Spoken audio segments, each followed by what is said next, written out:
and so then it should be, it'll just vibrate. Is all it will It's a do. shame. So, but We when you met get Chief out of Surgeon. here, flip it back on. Chief Surgeon told me that these people I do surgery. That's why I said she wake me up. Mark I Smythe. wait 2 days for a month. Yes. How are you, sir? I'm just as short as I can be. What's It's up, the Mark? worst thing possible. Doing, man? Doing all right? Hospital is in such bad shape. We had first night of football practice. Yeah, man. Yeah, first night.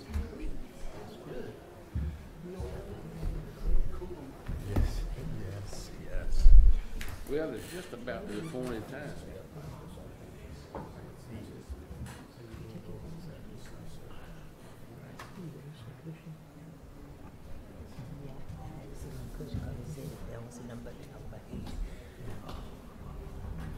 My friend, what's his name? Reed, John Reed. That's how I try to do it now. I'm trying to make sure I remember.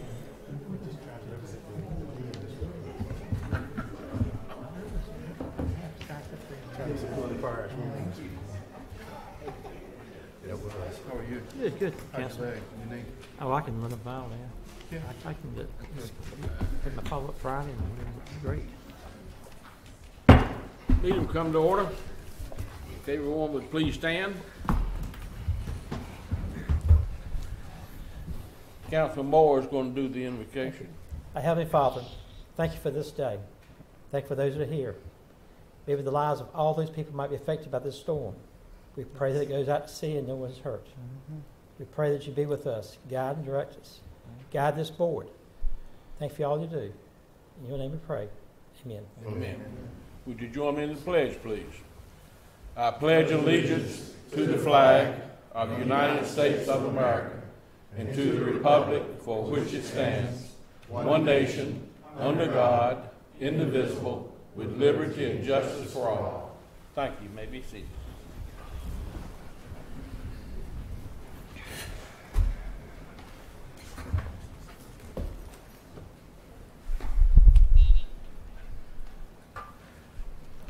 Now, your eyes are not deceiving you. This is not Terry Parker, our town manager. Terry called me about, I think it was around 5:15. She and Stephen Penn had been, I can't remember where, but New York and New Jersey. New York, New Jersey at a meeting. She was sitting in Charlotte waiting for a flight. So, but she said, I think I'll be there before the meeting adjourns, and we hope she will. Yes, we do. Yes. Take this opportunity to welcome each of you here tonight. Glad you could come out and see what goes on in the town of Winterville about once. Well, I started saying once a month. Sometimes it's 2 or 3 times a month. Okay. Item number 5 on the agenda is approval of the agenda. Second it. We have a motion and a second to approve the agenda. All in favor of the motion, say aye. Aye. Opposed? Motion carries. Okay. All righty. Item number 5, excuse me. Item number 5 is recognition of new employees. Well, actually, Mayor, these are not new employees. These are some gentlemen, current employees that have represented the town at the most recent Nick Ames Electric Lineman Rodeo. Well, that's good. So Robert will be explaining a little bit and presenting these gentlemen. Well, first, Mayor, if you could come down, I sure can. our electricities, and then as a way of saying thank you to our town and our staff, it has honored us with a resolution for the efforts these young men made while constructing the national rodeo site in Wake Forest. Just to read it to you as briefly as possible. Kind of like you and the trust comment section. Okay. But it's a resolution honoring the town of Winterville, our Electric City Board of Directors, recognizing these young men's work, hard work, and construction of 2018 American Public Power Association National Line Work Judgment Site. The rest of it is the details that go with it.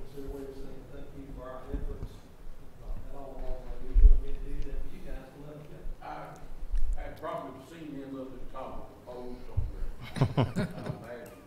But it's quite an honor to present this to them. You all can be a very dangerous line of work. We appreciate what you do. Winterville has an outstanding set, I call them, employees, both in the electric and in all departments. With that, I appreciate this to you, and I appreciate you all doing the fine work you do. All right, thank you very much.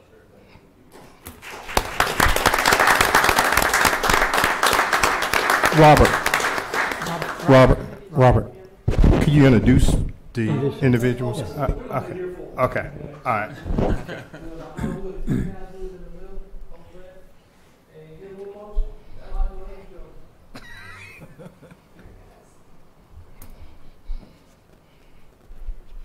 All right, that's the first one. Now, for a little background, so you know what we're talking about. You guys would stand over here by the podium. The Lineman's Rodeo, I think some of you may be familiar with it. It's an event that allows these guys to hone their skills. It is competition. Every municipality that has its electric system, every member of electric cities sends guys. They compete against each other in different events, whether that's changing out a cross arm or a sidewalk guy. It's a number of events. Their time. They're penalized for making mistakes. Obviously, with these gentlemen, if a mistake is made, it can have deadly consequences.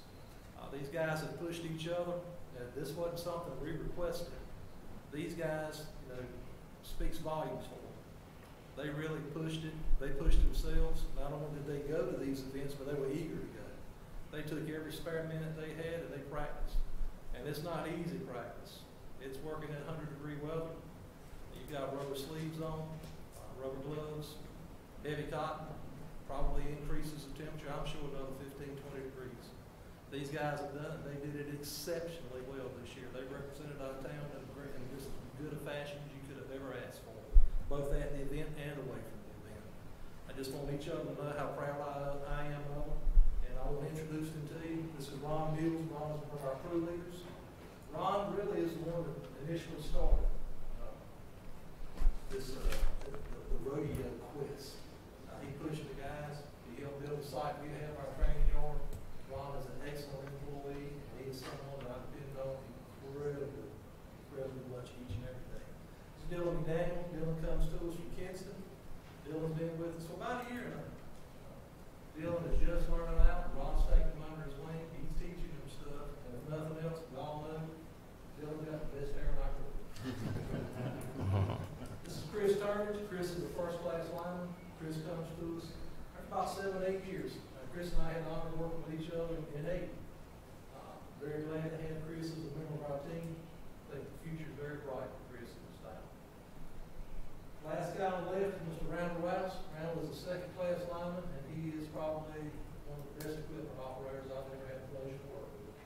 Randall does his job extremely well. We are very fortunate and blessed to have all 4 of these guys and a few more that work for our town. These are the guys we depend on if things go bad. So keep these guys in your thoughts and prayers this week and every week.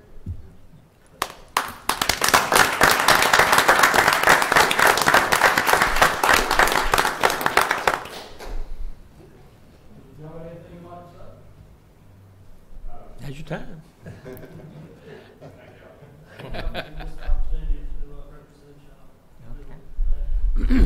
Thank you. Thank you. Thank you. Thank you for what you do. Yeah.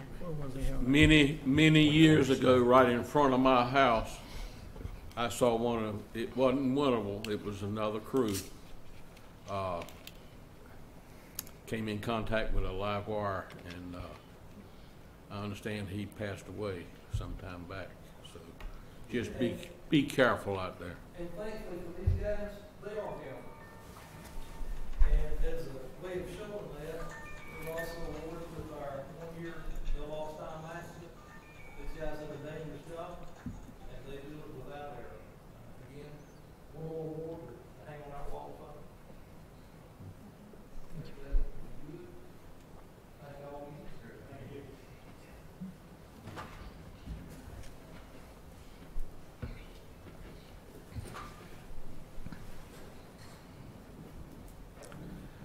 Okay, item number 7 is a presentation by Dr. Lawrence Routes, President of Pitt Community College, by Miss Susan Nobles. And I happened to find out today is Miss Susan Nobles' birthday. Oh, With that being said, Susan, would you like to come up and introduce?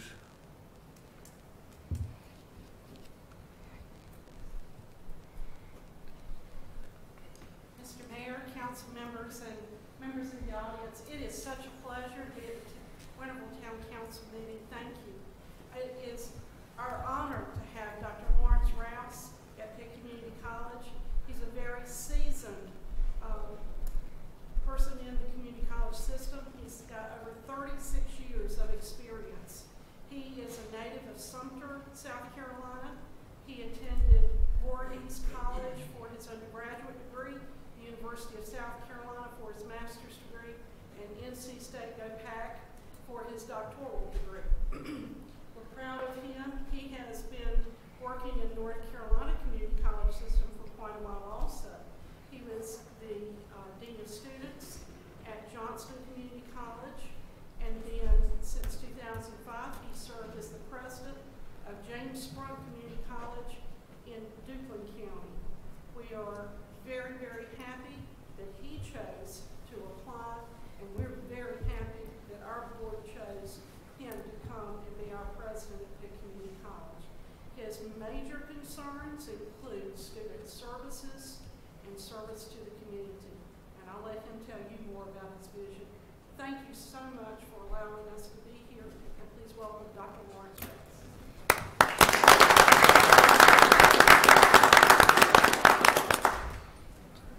Good evening. It is certainly a pleasure for me to be here tonight, and I thank you for indulging me just a moment of your time. And I'd like to say that Susan and I have something in common. Her birthday is today. Mine was yesterday. So but certainly, I'd like to say that I'm very honored to be the president of Pitt Community College, and I have let the staff and the faculty know that Pitt Community College is the best community college in the world. yes. And it's also the best community college in Winterville. We're proud to be a part of Winterville, and I am delighted as I have come about and sort of looked at everything that's in Pitt County, and also I visited Winterville. I kind of snuck into Winterville and went over to the Senior Citizen Center and spoke to them about 2 weeks ago. And I found that Winterville is very receptive to people that are coming into the town, and that you have a lot of great things going on. And I know it's not possible without the council itself, and also the mayor and the town manager. Certainly we at Pitt Community College are delighted to be a part of Winterville, and we're also looking forward to continuing the growth that we've seen over the past 15 years under the leadership of Dr. Dennis Massey. Dennis Massey is also a colleague of mine and a good friend, and we know each other from way back. And actually, he mentored me a little bit as a young community college president. So, but what I want to say is that we look forward to Pitt Community College. It's done great things. So we've seen explosive growth in our facilities, as well as the number of students that we serve, and not only in the Pitt County area, but now we're seeing that Pitt Community College has reach outside of Greenville in this county. We were recently called to assist in another county with helping them find employees and help train them as well. So we're looking at more or less the college becoming a regional impact as far as employee development, as far as workforce development. But the main concern is making sure that we continue to educate and empower our students for success. And we have a wonderful staff. I found that Susan, as well as my other vice presidents, have served for a while, and they know the lay of the land, and they certainly have done great things. And the only thing I need to do is get out of their way and let them do their jobs. But I also want to give them the resources that they need in order to be effective, and that certainly is my job to ensure I do that. And I also want to say that anything that we can do to help with Winterville and with what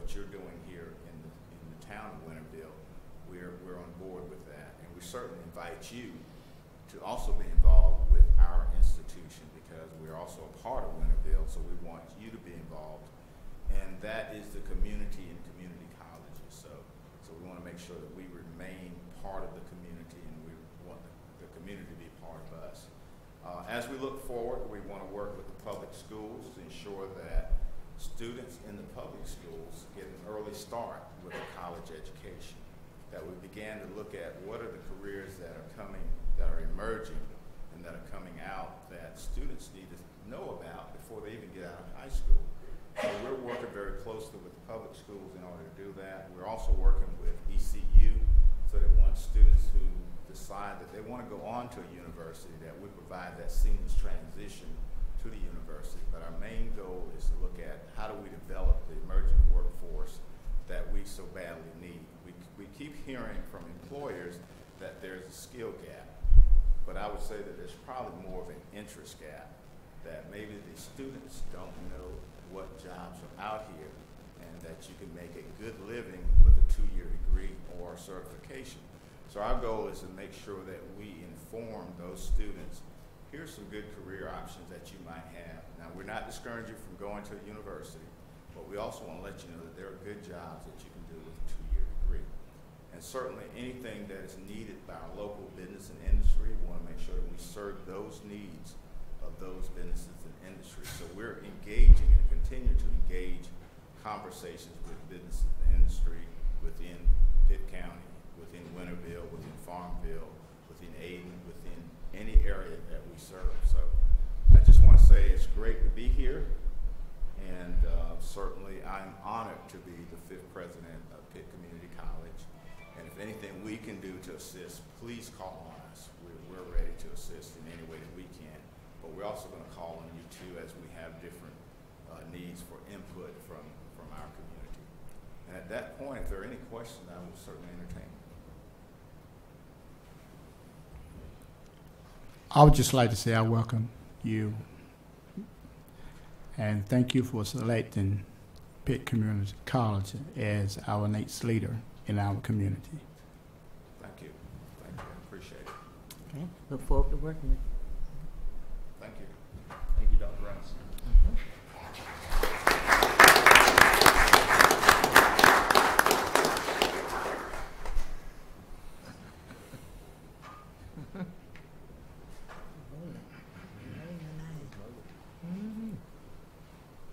Good.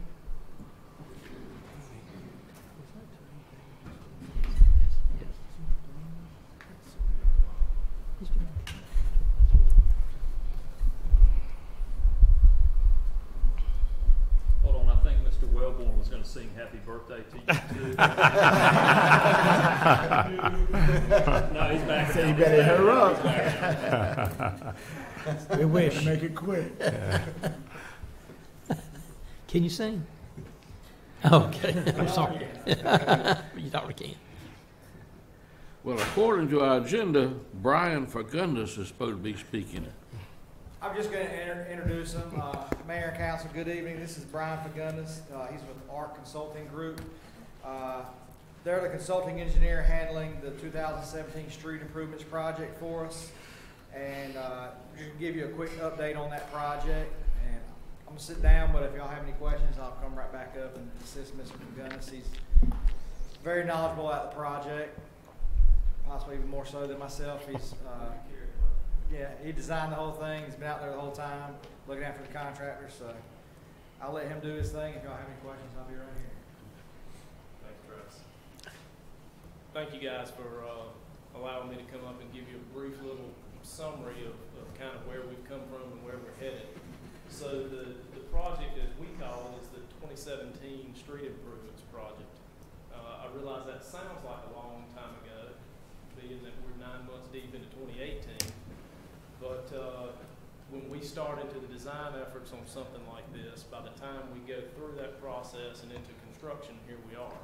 So oftentimes, next year we may be building the 2018 street improvements.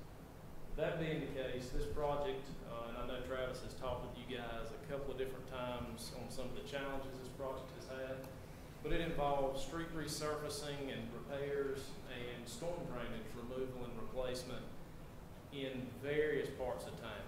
So, as y'all, I'm sure have seen, I'm sure some of y'all have seen, at times we've had road closures, we've had detours, we've had construction equipment in the middle of the roads, we've had a little bit of it all. As I tell people a lot, you're probably not going to like us while we're here, but the hope is that we're going to leave it a whole lot better once we're done. And that's kind of how this project has gone. So what I wanted to do, and I took liberty of creating a Google Earth map so we can kind of walk through some of these project areas. And let me just highlight some of the parts of town that we touched. I'm not going to try to highlight all of them. I'll run through it. If you guys have questions at any point, you're welcome to stop me and butt in, or we can wait till the end, whichever way you guys prefer. I'm going to start with some of the street reworking that we did, and we'll start kind of in the middle of town, and this is one of the areas that we're actually actively working in right now. This is Vernon Avenue between Main and Cooper, and this is Drexel Lane that comes into Vernon. So if you guys remember, there was a pretty big dip in the road here at Vernon. Part of this blue area, the street was cut out 10 inches deep, new rock put in, new pavement put down. The street adjusted a little bit to try to take that dip out of the street to try to help lessen cars' potential for bottoming out and hitting the pavement with the underside of the vehicles. So, as a for instance, this is that 10-foot wide new piece of concrete valley gutter that got put in the intersection as they were building. This is actually a picture of the shiny new asphalt coming up to that concrete valley once it was in place. Before we got there, this is the muddy mess that we made to get there. This section of the road went incredibly well. We were able to strip back the existing pavement and go right back with the new grades that we needed to go to and put the new pavement in place. The yellow section of Vernon, which is where we're actively working now, believe it or not, as we built the blue section, the yellow section absolutely crumbled underneath the little bit of construction traffic that it took to build the blue section. As you can see, this is a picture actually taken one day last week. We're coming in and essentially tearing out from Cooper all the way back to that valley gutter that you saw in the previous picture to rebuild this section of road. As we got into it, this is existing asphalt, believe it or not, on this side of the road. It has not been demolished yet. This is the shape it was in from the construction traffic backing over it to access the part of the street that they really intended to work on. So part of the challenge in this project has been, as we've tried to do work in areas we had identified during the design phase that we knew were deficient and needed repair and needed attention, we've had other areas pop up and creep up on us as we've tried to address the areas we had planned to address, that have really been way beyond what we thought we were going to do. This is a good example of one of those areas. So the remedy in this case is you essentially gouge out that street a couple of feet deep to get rid of the soft, sloppy, bad, wet clay material that's the existing material underneath the old pavement. And we come back with select backfill, which is a fancy word for sand. We come back with select backfill to give a nice sand base, and then come back with new stone and asphalt on top of it. And this section, we were really intending to get completed and rocked and looking towards paving by the end of this week, and I'm not sure that Mother Nature's going to let us get there, but we're doing everything we can to try to get there. Was it Vernon Street? Yes, it is. As we come over towards Highway 11 at Gaylord Street, this is one of the first areas in this project that we started working. And the reason being is this street had several places, as you can see in the blue color, even on Linden Lane. In this blue color, we were planning on cutting out asphalt and coming back with asphalt patches. And those patches were going to be 8 inches of new rock, 2 inches of new pavement. And that was what we were going to do. Then we were going to come back and overlay the whole street. Again, similar to Vernon, as we started building this street and trying to do that patchwork initially, kind of the same condition with this street where the big large section you see here in yellow literally fell apart underneath the weight of the construction traffic. And when I say construction traffic, I'm talking about just dump trucks. We're not putting bulldozers on the pavement. It's just the weight of the trucks, which is similar to a loaded trash truck. The remedy again is, in this case, we came back and undercut and essentially rebuilt that street within the confines of where it existed. As you march down the street, same thing.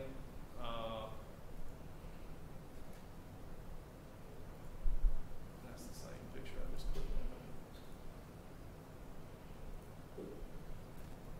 Then at the finished end product, we wind up with a nice new paved street, but it's a challenge to get there when we end up undercutting. So what we did in this case, and this is one of the conversations I think Travis had with you guys back in the mid to late spring, was we decided, okay, we can't leave this section of road in the shape that it's in, so rather than overlay the whole road this year, let's fix this section how it should really be fixed rather than Band-Aid it, and let's come back in a future project and we'll address the remainder of that street. So that was the approach we took there. Part of the thing that we've tried to do, and we took this approach with Gaylord, took it with Vernon as well. This is one of the sections that you saw in blue that was going to be gouged out 10 inches deep. That's new rock that's being put in, and then we were going to pave on top of that.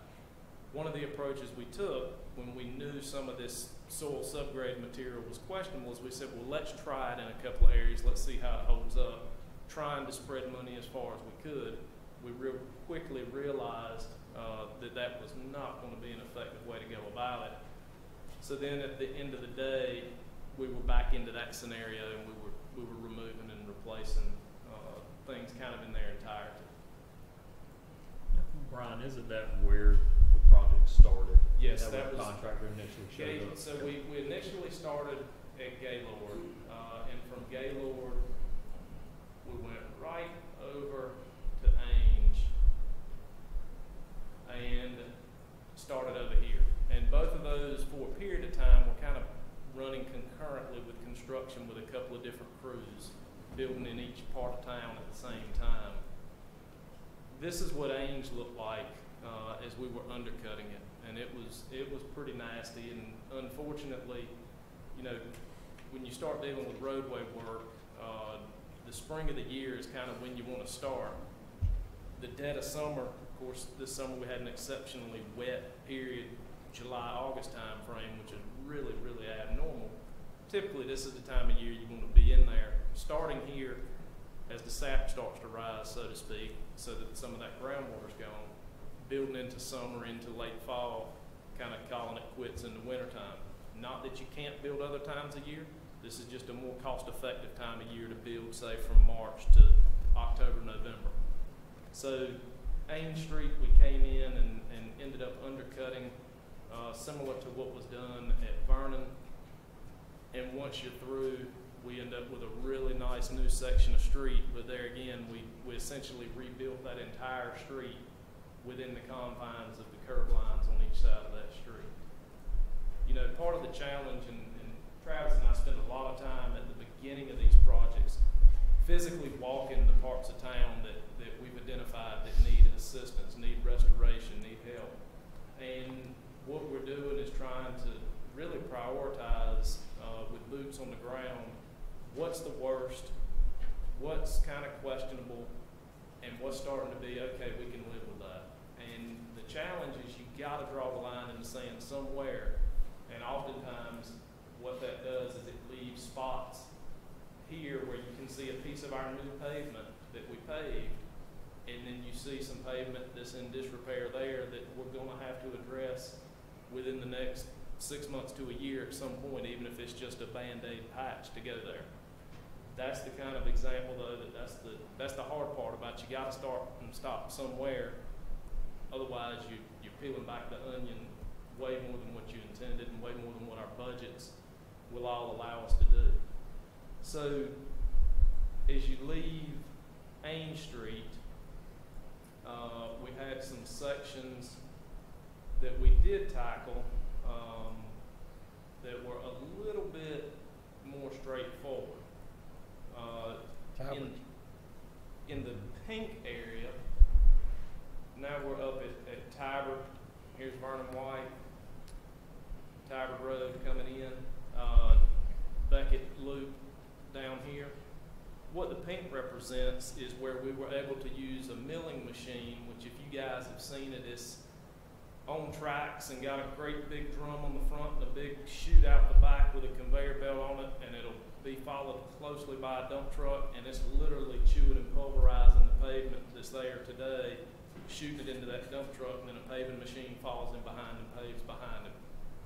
We were able to do that on Tiber and on Beckett, and you wind up Beckett, we reworked that cul-de-sac that was in poor shape, and Tiber originally was not part of the project until Tiber decided over this past winter with the cold spells we had and some of the freezing temperatures and then the thawing effect and that pavement expanding and contracting and cracking and then the water gets in, Tiber decided that it wanted to fall apart. So we were fortunate that we had this project underway and we were able to catch this street, so to speak, at a good time in the life cycle of this street where it fell apart, it showed signs of age, it showed signs of, hey, pay me some attention.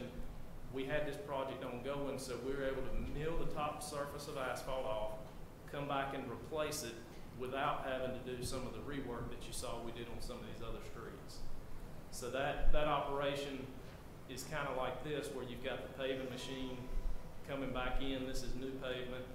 This is pavement that they've milled, and he's able to essentially get this done. In this section, I think it took him about a day and a half to get all of that done. And then you wind up with a nice, clean street from there out. It's a lot less invasive, a lot more efficient, and a lot less time consuming when you can kind of do a mill and fill project, as we call it, to come back in and not have to essentially rebuild the whole street. We took the same approach.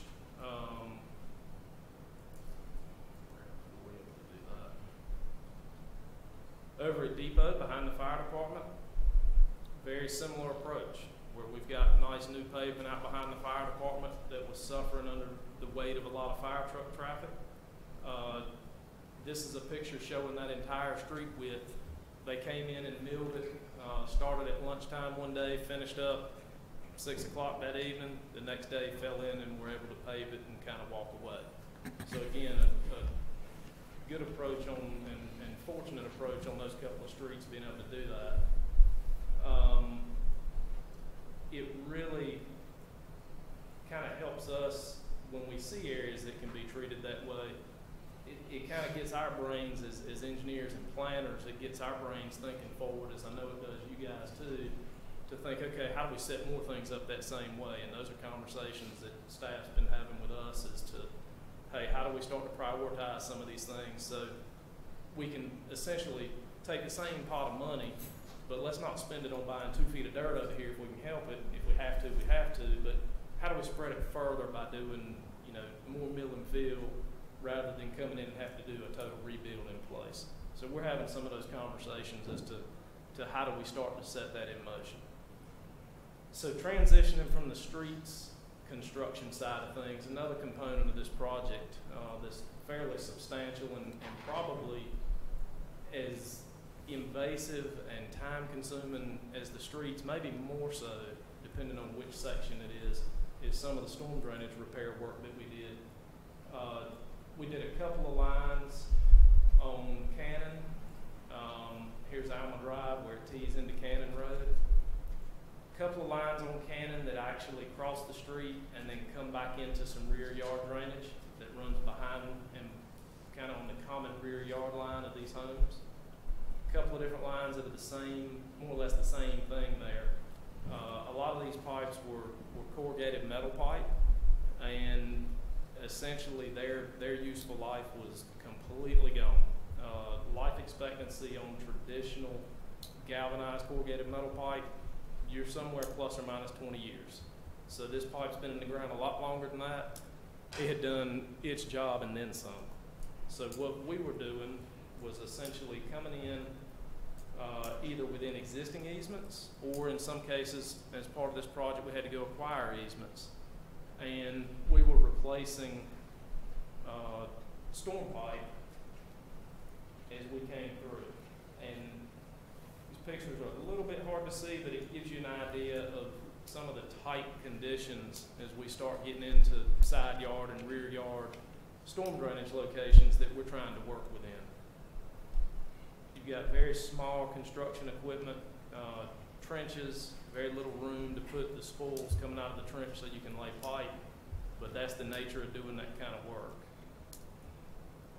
This is the existing corrugated metal pipe that came out of that trench that you saw in the previous picture. So when I say it had served its life, it really, in a lot of places, it was amazing that we didn't have worse sinkhole issues than what we did, because as you dug through that pipe, literally the pipe was disintegrated and gone, minus, a quarter of the pipe here and there. The dirt had kind of formed a circular cavity and was essentially holding itself together. So what we've done, you see in the background with the blue lull that's here, the gray piece of pipe there is reinforced concrete pipe. What we decided is, unless we absolutely had to, the right choice was not to go out with corrugated metal pipe. And from a life expectancy, a durability, not having to do this again for way longer than 20 years, reinforced concrete was the answer in these cases. So we replaced the yard drainage with concrete pipe, which is, when a lot of these subdivisions have been built, including the one that I live in, corrugated metal pipe was the pipe of choice. There's several reasons. It's lighter weight than concrete, longer joints. Typically they're 20-foot long joints instead of 8. It lays a little bit quicker because of that. It's a cheaper material cost. The downside is the life expectancy and the performance of it just don't give you what you're going to get out of some of the polyethylene or polypropylene pipes or some of the reinforced concrete pipes. So there's a trade-off there. Same thing was done at the other end of Cannon, where we saved and salvaged some large pines, tied into a storm line, and started laying pipe back out towards Cannon. The challenge with storm pipe replacement, storm pipes are gravity-fed pipes, just like a lot of our sanitary sewer pipes are gravity pipes. Now, we do have pressure sewer pipe, but a lot of them are gravity for the collection side of things. It's hard to see it in this picture, but right here is an existing water line that some of this is due to code changes over the last 30-plus years. But a lot of times what we find when we go back and start replacing, especially old pipes in parts of town that may have been dated back to the 70s or previous, is some of the vertical and horizontal separation that's required by present day code is not there. So what we end up doing is essentially removing that water line and replacing it with ductile iron pipe, but it takes a fairly long way to do it so that you get the right kind of pipe and fittings put in so it doesn't blow itself apart the minute that you turn it back on. So just some of the challenges that you face in doing that type of work. Some of the other storm work is on Gale Boulevard, very similar to Cannon in that it runs kind of away from the road and down between a couple of houses. Again, some more storm pipe work we did on the section of Rosewood that is on the north side of Cooper Street. Again, changing out utilities and that kind of thing. And I show you guys this so that when you see equipment in a road for a week or two and you're saying, well, gosh, you're only going 20 or 30 feet with that new pipe, so that you start to get a feel for why the contractor seems like he's not doing anything, but what he's really kind of battling, honestly. This is the old pipe that was there, terracotta pipe, and then we're replacing it with new ductile iron pipe. Oftentimes what we find is back in the era that a lot of this infrastructure was put in, literally those pipes were installed laying on top of each other. And over time, that's another failure point, failure opportunity, is imagine a storm pipe on top of a clay pipe, and over time that clay pipe deteriorates, wears out, and now we've got a sewer break. So that's a lot of the reason as to why the sewer utilities are replaced like that. Getting on to one of the more major sections of storm pipe that is almost finished, and it has been a bear, is over in what I call the lower end of Crafton's at the intersection of Rosewood and Bayberry. This involved, where you see the green line, replacing 48-inch diameters of 4-foot diameter pipe here, and then 54-inch pipe between these two houses, and then 60-inch pipe coming on down here and then crossing the road. So you're talking about a 5-foot diameter pipe, and those pipe joints weigh 11,000 pounds apiece. To put that in perspective as to what kind of equipment it takes to physically lift it and then put it in a hole that's 10 or 12 feet deep.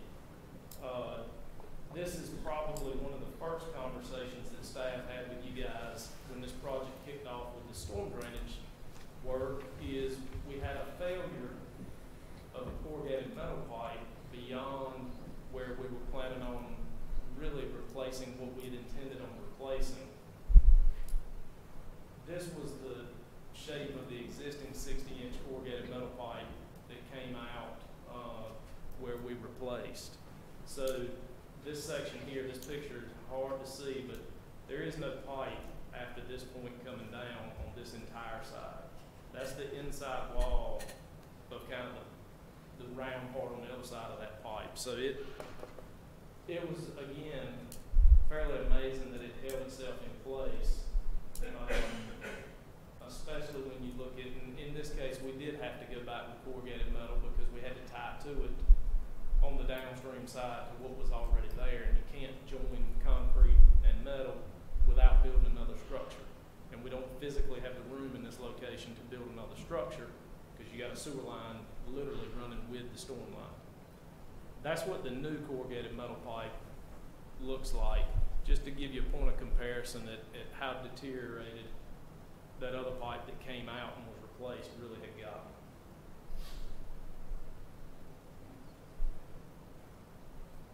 One of the biggest challenges on Rosewood and has been on Bayberry, again, I keep harping on the utility conflicts, that is an existing communication line, so cable TV, there's telephone.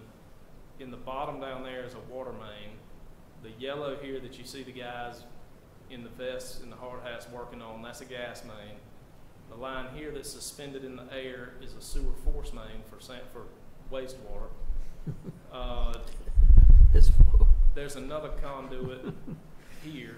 There were 3 primary electrical cables running here, and not to mention that the town's pump station site for the Craftwind station sits right beside where we were trying to excavate and do all that work. So, needless to say, that was extremely tedious, slow going, painstaking, aggravating, however we want to describe it. But we're through it, and it's in place, and we're glad. This is a picture as we came through the backyards of these property owners. When I talk about the weight of those pipe joints and the size equipment it takes and the swath of land it takes to replace this stuff, the fewer times, other than the obvious of not wanting to spend money to throw money after money, the fewer times we have to go back and impact these homeowners, the better, because the impacts are long lasting. They're pretty extreme in cases. You know, these folks have kind of missed their backyard this summer. They've got a couple of girls. They've been fantastic to deal with. They understand it. They're very appreciative of what the town's doing, because they also had encountered sinkholes in their backyard. So they're ecstatic to see it where it is, and understood going into it that we were going to have the challenges that we had. You know, really put that in perspective,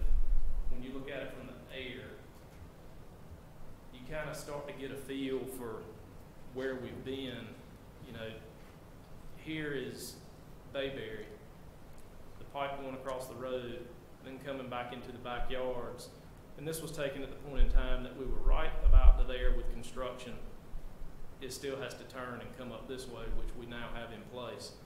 But just to give it a kind of a sense of scale as to how big, you know, you figure that's a 6-foot-high chain link fence around that pump station, and you see how big these pipe joints are. So it's a major trunk line on this side of town.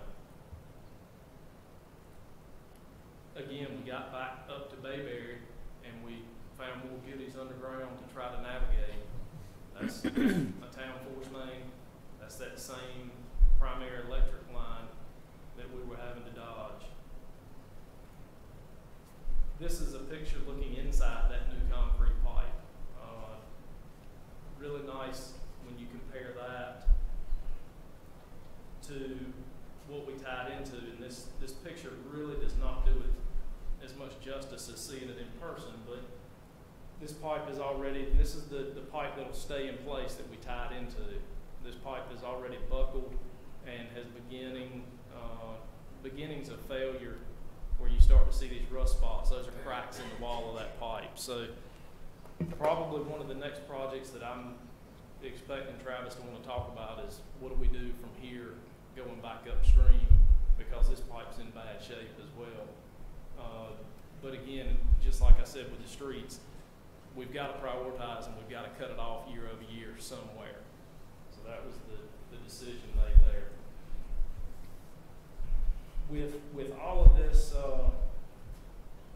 stuff, so to speak, that's going on, where we are in the big picture is the vast majority of this that you guys have seen has got new asphalt on it, traffic's back open, storm drainage is put back in.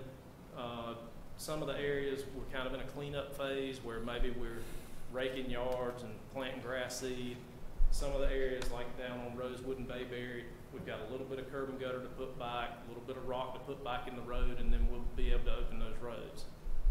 So we're weather dependent. If we didn't have this storm bearing down on us, I think at the end of the week we'd be in really good shape to almost be done to the point where you'd say, hey, we're not causing major obstructions anymore. So I'm going to say within the next couple or 3 weeks, we should be at that point, depending on what this storm does. The good news is we are to a place with the large diameter pipe that we're getting it safed up and shored up so it can do its job as a pipe rather than have an open trench during construction. So we are fortunate that we are where we are with that portion of the project because it is a major, major carrier of water on this side of town.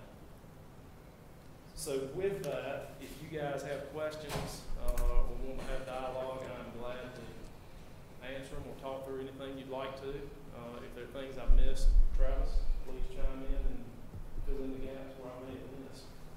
Or Ben, either way, Ben's been fairly involved at times and we've had property owners or issues beyond what Travis and I can tackle on our own. So appreciate his involvement too. I wish several of the people that have called me were here tonight to hear this. They can get on YouTube and watch it. Yes. Brian, I have been on this board for 14 years, and I think that was probably the best project update presentation that I have witnessed since I've been on this board. It was very good. One quick question. Did you and your family used to live in Red Oak? What you did? Sure did until 84, 85, something like that. Thank you, Brian. Thank you a lot. Thank you. Appreciate it. It's good. Good information. Ben, I'm gonna do my best to hook this back up. You go ahead. I don't need it for mine, but you go ahead. So I'm uncomfortable giving a presentation here. If y'all don't mind, I'm going to go over there and actually so I can talk to y'all and see you when I'm talking to you.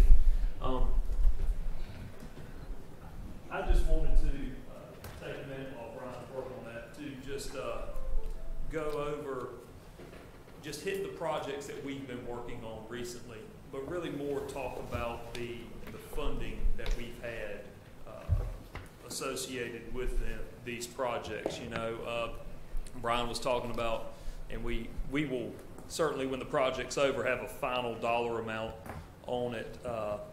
You know, all of these things that the town staff and council, we've got all this infrastructure in town, and it's our duty and responsibility to operate and maintain and keep it in good condition. So with that, it takes money to keep things rolling. It takes money to build new stuff, but it takes sometimes more money to fix the old stuff to get it back to where it needs to be. So what I just wanted to touch on was some of the projects that we have going on, and then just some of the savings and I guess the way staff has been working together to be fiscally responsible with the town and the citizens' money that they've are entrusting us with. So first, you know, one thing I wanted to touch on was, and we're all aware, the finance department led by Anthony did a great job in reworking some refinancing of some loans that we had. And we all know that at that time that saves us nearly $1 million, if not more, in interest, long-term interest and everything. So let's just start off with $1 million right there. So I think that's a good starting point. The other one big ticket item is the Chapman Street culvert replacement that we are currently in the analysis and design for. Staff saw an opportunity to seek some funding assistance from Golden Leaf for that project. We identified a problem, found a funding source, married them together. We received $1,094,000 in that. So, okay, we're at $2 million. That's just two projects right there. Okay. As a result of Hurricane Matthew, we had some issues down at the Church Street pump station. That's one of our most critical pump stations. We were able to receive, and we're in the process right now of utilizing this money and we have elevated the wet well, the lid for the pump station to try to keep flood waters out of it. That portion of the project is completed. We're in the process of reworking the electrical components and the controls for it. Contractors down there working on that right now. We received $270,000 from Golden Leaf on that, as well as some additional money from FEMA to replace some of the infrastructure that was damaged down there. So we're looking at over $300,000 in funding down on that project. If you recall, we were able to, you know, we have some drainage issues in town, particularly in the built-out area here along Railroad Street. So we targeted the Noble Canal drainage basin to study that. With council's approval of matching some money, we were able to get $35,000 in grant to do that study. We also went back to that same pot of money, that same funding source, and received for Evans Greenway Trail feasibility study another $35,000. So that's $70,000 from that particular funding source and grant money.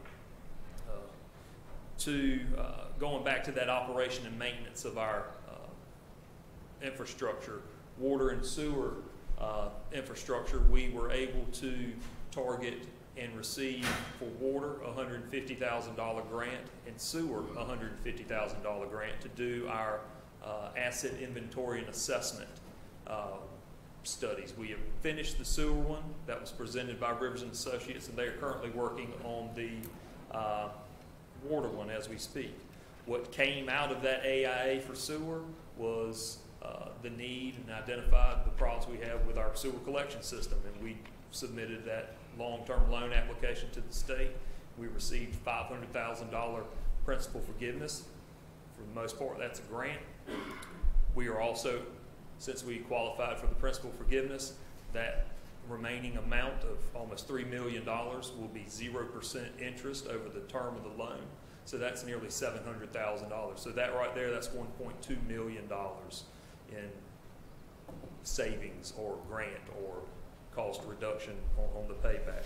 And then finally, and this is to credit council for taking a chance, entering into the contract with NTE.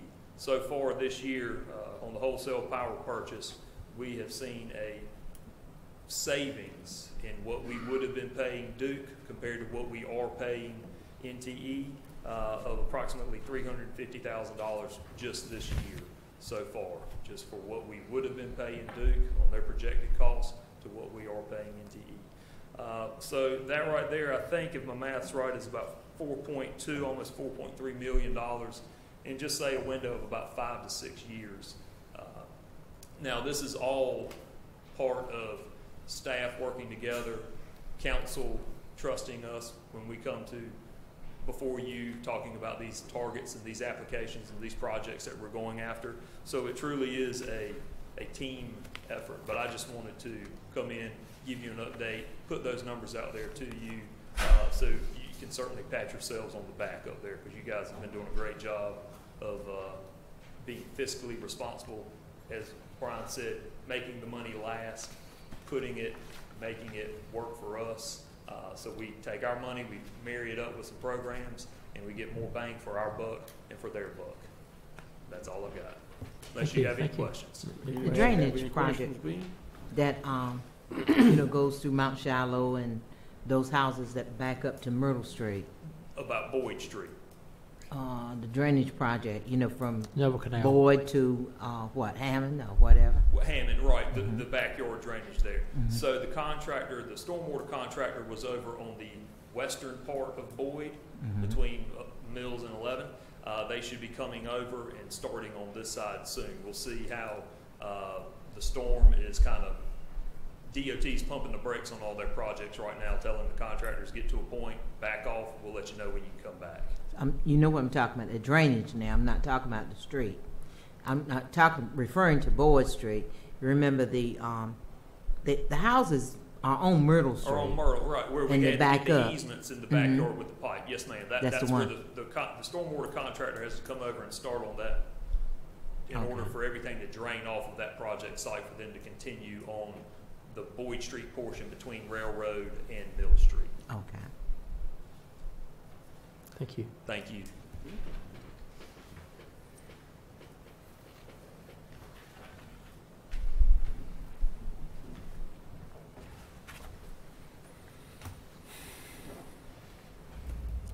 Okay, item number 8 on the agenda is public comment. Excuse me. The board directed me several years ago to read this public comment rule.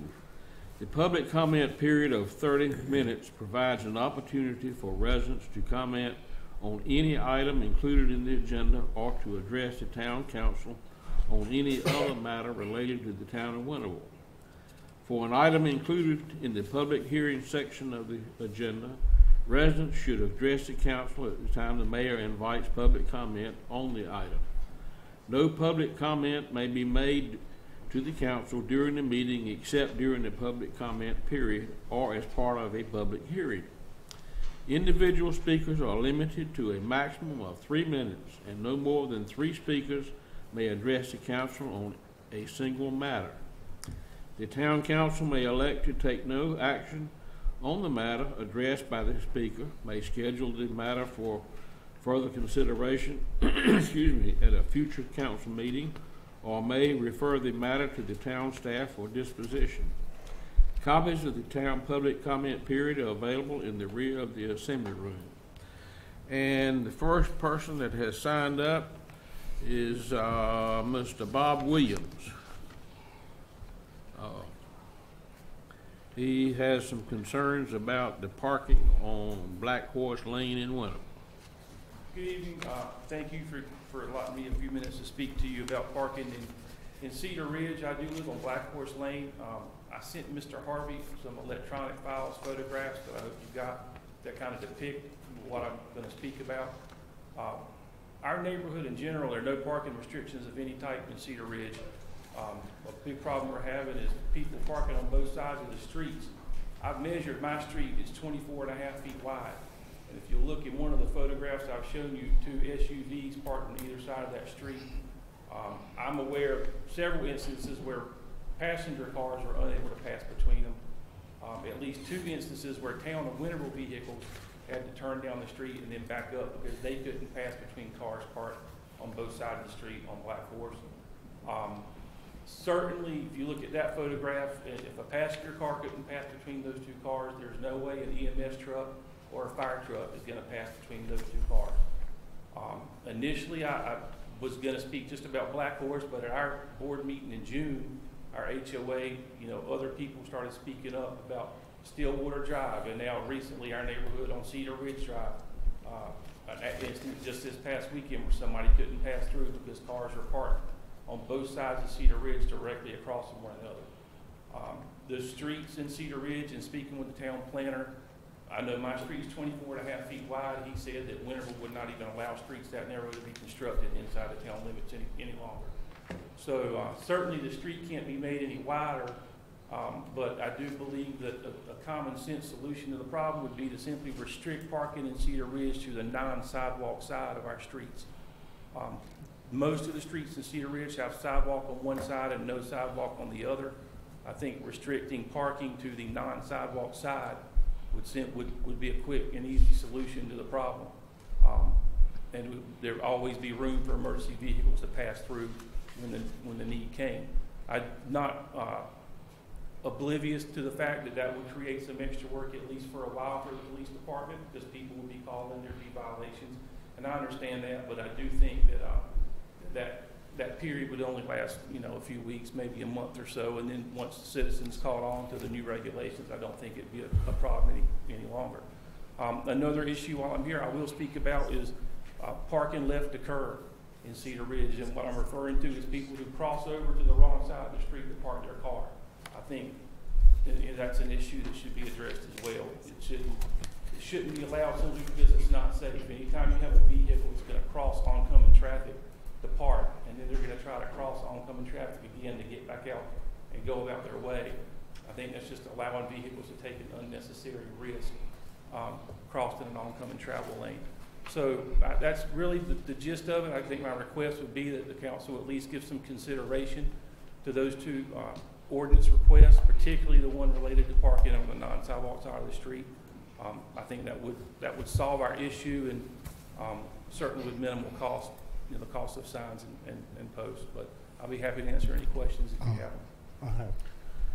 In cases like this in the past, we've let the chief of police go out and assess the matter, and probably if it came down to putting no parking signs on one side of the street, it would have to involve a public hearing, but that remains to be seen. But and I will say, I know there have been instances where the police has been called.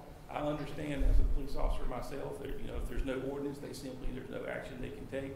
But I will commend Chief Wilhack's officers that have been professional and polite and courteous in dealing with the residents, at least all the instances that when I've been around, they've been called. So.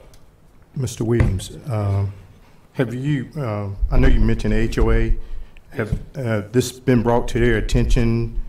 Our HOA meeting in June, I did make the entire board aware that I was intended on coming to this council and speaking specifically about Black Horse Lane. I think there were enough concerns expressed at that meeting by residents on other streets in Cedar Ridge, and since then we have a neighborhood group on social media that I felt I would just bring it up for the whole neighborhood, because I think it's becoming an issue for a good part of our neighborhood. Okay. So what I'm saying is, do you think maybe once the HOA heard from you and other people that was concerned about parking, maybe they sent out something from the HOA to make them aware this is what's happening? Maybe this can deter the people from doing that? I can only speak for instances that I'm aware of. Right. I know that there's been a lot of talk about it. We do have a neighborhood Facebook group. On that group, I made aware on that group in our meeting that I was going to come speak.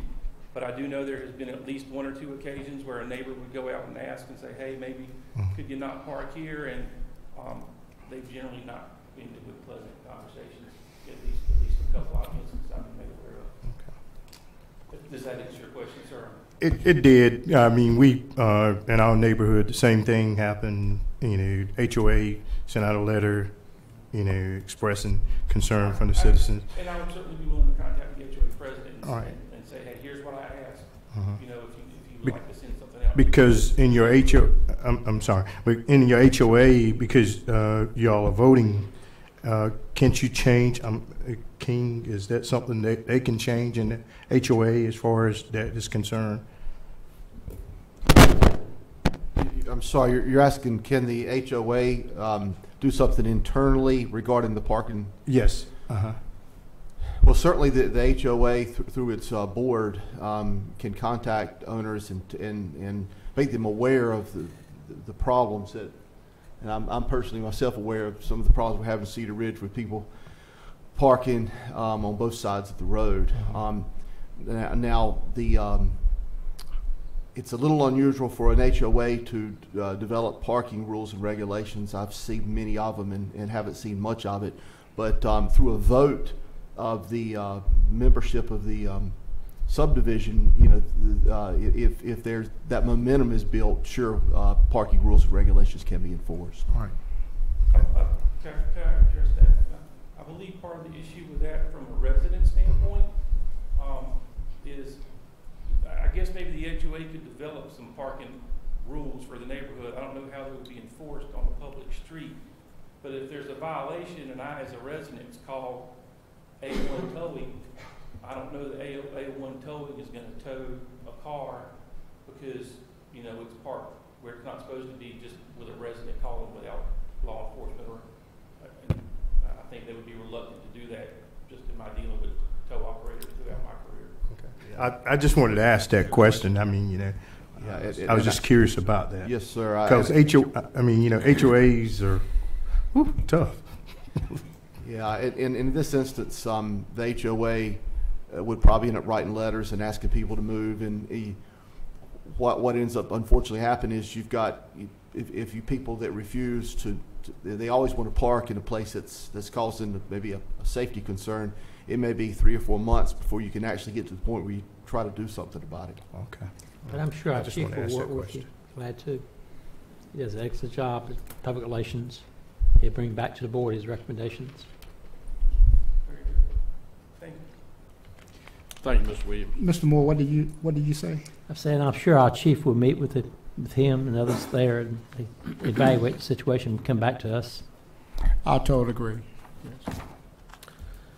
Okay, the next person that's signed up is Mr. Garrett Killian.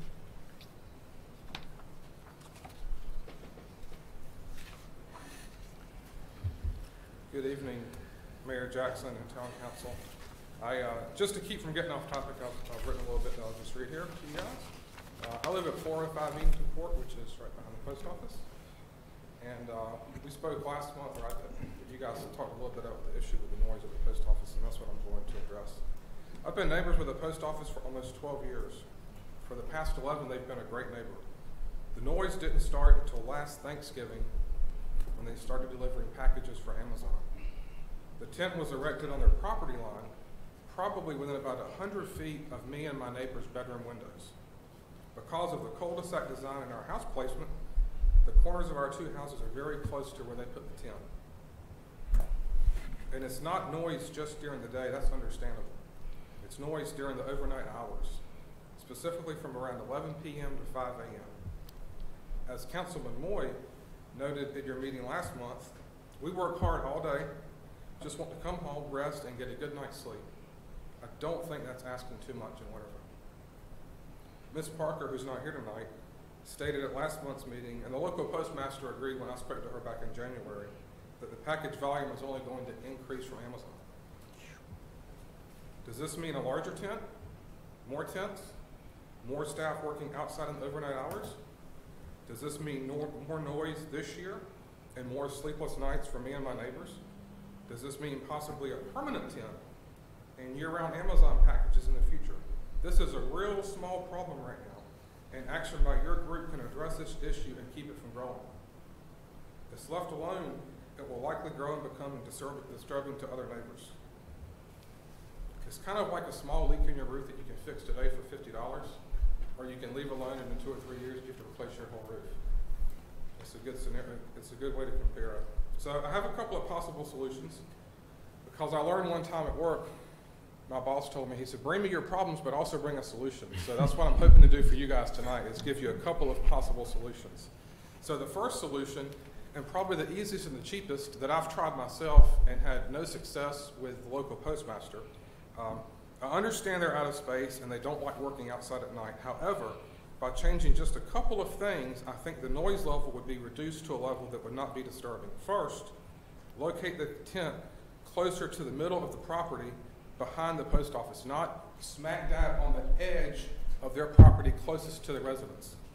Second, ask the overnight staff to place and not throw packages in the sorting bins. I've witnessed them at 2 a.m., 3 a.m., 4 a.m. They throw them overhand into the sorting bins. These are packages that we pay good money for from Amazon that they're throwing into these bins.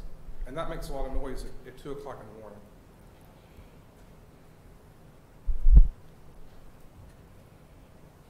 Lastly, ask them to continue to use the same mats they used last year when rolling the carts around to keep the noise down. Doing these things really costs no money and potentially resolves the entire issue for at least this year. Solution number 2, and this is not quite as easy. I understand government entities are exempt from the town noise ordinance. However, I find it hard to believe that the spirit of this exemption was intended to allow a business to work outside, overnight, in a tent, in a residential neighborhood, simply because they outgrow their building and want to address their root problem, which is what's happened. For this solution, I would ask that you consider modifying the ordinance so the government exemption does not apply in residentially zoned areas between the hours of 10 p.m. and 6 a.m. when conducting routine, non-emergency government business. When I look at the zoning maps, I see their zone R10 just like the surrounding neighbors. In closing, I'm not trying to be difficult. I want to be a good neighbor and hope they want to be a good neighbor as well, which they have been up until last November. I've tried working with the U.S. government and my efforts have proven fruitless. I've reached out to the Postmaster General, Congressman Walter Jones, the Postmaster General's COO, also reached out to my U.S. senators as well, but not very good response. Again, thank you for your time. I'll be happy to answer any questions, and as always, the offer I made to Ms. Parker, I'm interested in getting this resolved and happy to do anything I can to help you guys. Thank you. Appreciate it. I do know that Ms. Parker has met with the post office officials now, and she's not here right now, so I don't know what the outcome of that was. But yeah, I don't either. Unfortunately, I don't receive much communication from her, so I really don't know what's going on. So if we change, I do know that dealing with the railroad and U.S. government, you've got a problem. It's not an easy task dealing with the government. I'm finding that out the hard way. The comment I got back from the post office in general was basically, we were here first, and we're going to do what we want to do. that's not what government's about. They should never say that. Never act that way. They didn't say that exactly, but in uncertain words they did. But it said when they built the post office, there were no residential housing developments in the area. And they pretty much say that we regret, to inform you that until the issue is resolved, the only way to do this is to accept the number of packages we received during the busy season.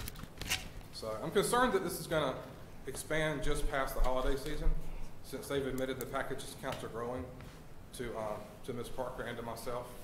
And it could get worse this year just based on the volume increasing. We don't know.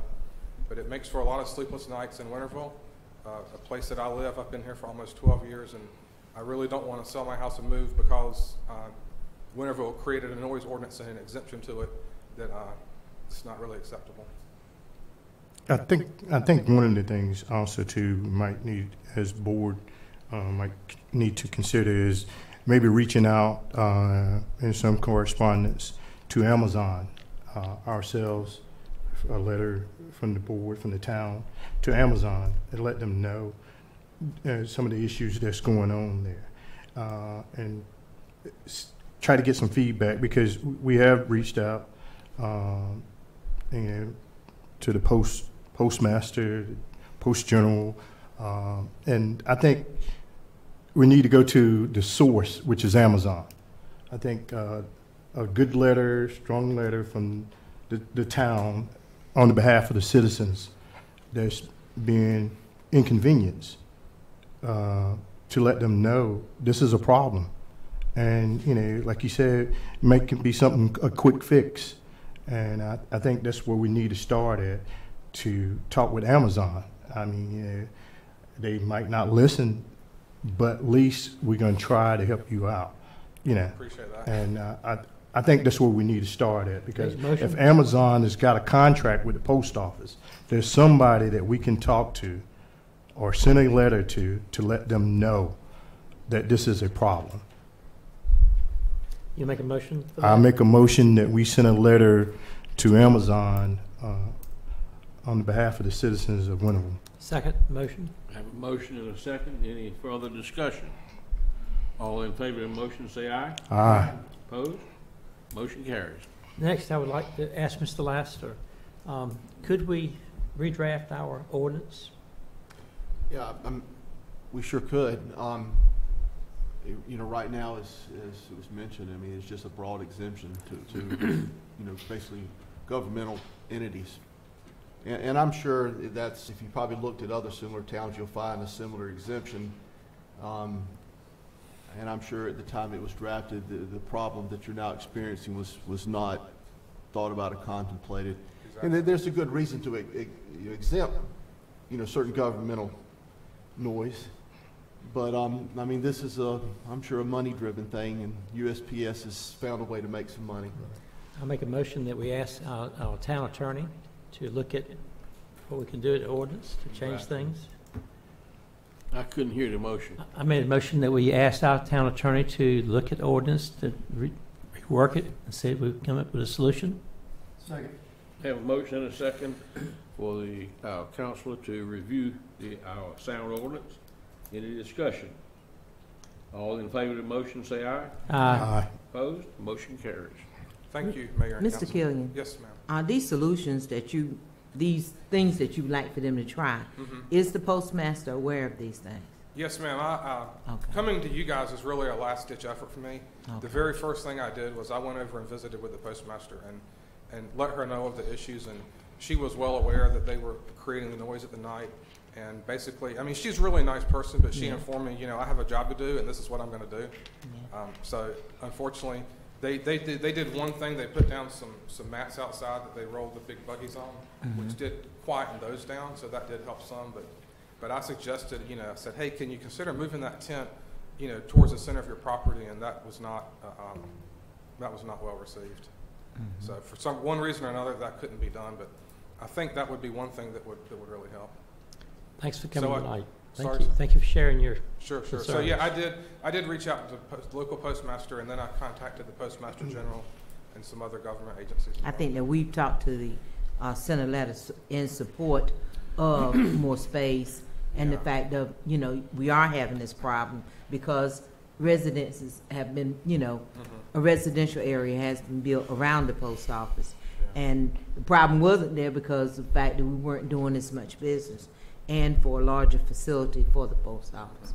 So and I understand it's a unique situation with a business in the middle of a residential area, and that I'm sure when it was built, nobody knew that a farm field was going to turn into some neighborhoods. Right, you're right and about it's just that. one of those oddball kind of things. So, and I want to be a good neighbor as much as anyone else. So I'm hoping we can work out a solution. Again, thank you so much. Thank you. Oh, wait. I just had one other question, Mr. Williams. Have we talked to them about if they could have a satellite place area different from where they are placing the package at? Because it appears that the problem is with the package. It's not with the mail. It's with the package. I'm not sure. I don't understand why. To me, it could solve the problem very easily if they could have a satellite area into a different location only for their package and still remain there for their mail. Certainly, as alluded to, there's been some conversations with the manager and their operations there that could be a potential solution that may be investigated, but their logistics, I'm not privy to how they operate, and so it's something we can inquire about and report back to along with potential revision. Thank you. Might not be a solution, but if we rewrite the sound ordinance and the noise continues and citations or tickets are given to The government. whoever it might be over there is in charge, It just depends on if it goes to court, if they are found guilty. May not. But I think that's the place we can start. Okay, the next person is Mr. Lawrence Whaley. Mayor and Council, thank you for giving us the opportunity to speak. Garrett just stole all my thunder. He's my next door neighbor. We back up to the same post office and we had the same problems. My wife and I are the oldest, not age-wise, but the length of time we've been living in that neighborhood. As he said, we had good neighbors as post office up until last year. And it sounds like with some of the ideas that y'all have, that it'd be something that maybe we can work out. And one of my suggestions was to change the ordinance from 10 or 11 o'clock at night till 6 o'clock in the morning, because that's when we try to get some sleep. But I want to tell you, I appreciate everything you do, and hopefully this will work out for all of us. Maybe it will. Thank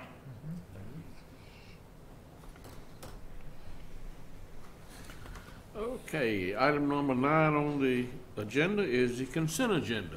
I'd like to remove item number 2, so it needs to be done separately. Which one? Number 2, appointment of the delegate and alternate.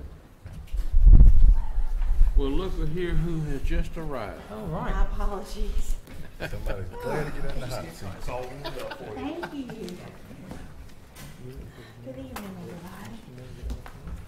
everybody. Motion to approve Alderman number 2. Second. We have a motion and a second to approve all the consent agenda except for item number 2. All in favor of the motion say aye. Aye. Opposed? Motion carries. Okay. Item number 2 is the budget workshop for 2018-19.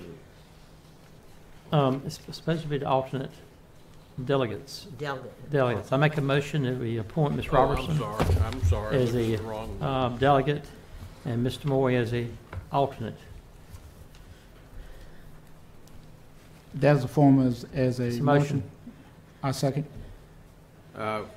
Repeat that motion. I make a motion we appoint Councilwoman Robertson as our voting delegate and Mr. Moy as our alternate.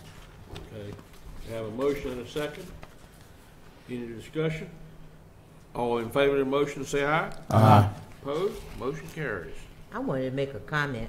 As far as our tax collection, I noticed that I looked back at our budget as what we had projected and what was collected. And what was collected was above what we had projected. And I just wanted to say thank you to our tax collector and Anthony and all the rest of the members of our finance, I guess, finance department. Is that what we're calling it? I wanted to say thank you to you for doing that, because of the fact that, you know, your collection of taxes meant that our citizens, I kind of calculated it up, didn't have to pay 3 whole cents in taxes. So that's really good. Welcome back. You made it. I agree. They do a really good job. Sure do. Okay. Well, you got here just in time for old business. It's been a day. On the old business, purchase of the All-Tech Industries 60-foot bucket truck.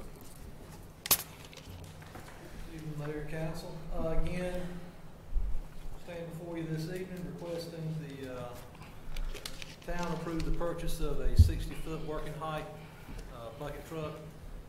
The pricing was secured through a purchasing cooperative. It's very similar to state contract, only it's done on a national level. It is absolutely not frowned upon, it's accepted in most municipal governments locally. We're just kind of piggybacking along with what they're doing. Motion to approve. Second. Have a motion and a second for approval. Any discussion? Can we All do- in favor of the motion say aye. Aye. Opposed? Motion carries.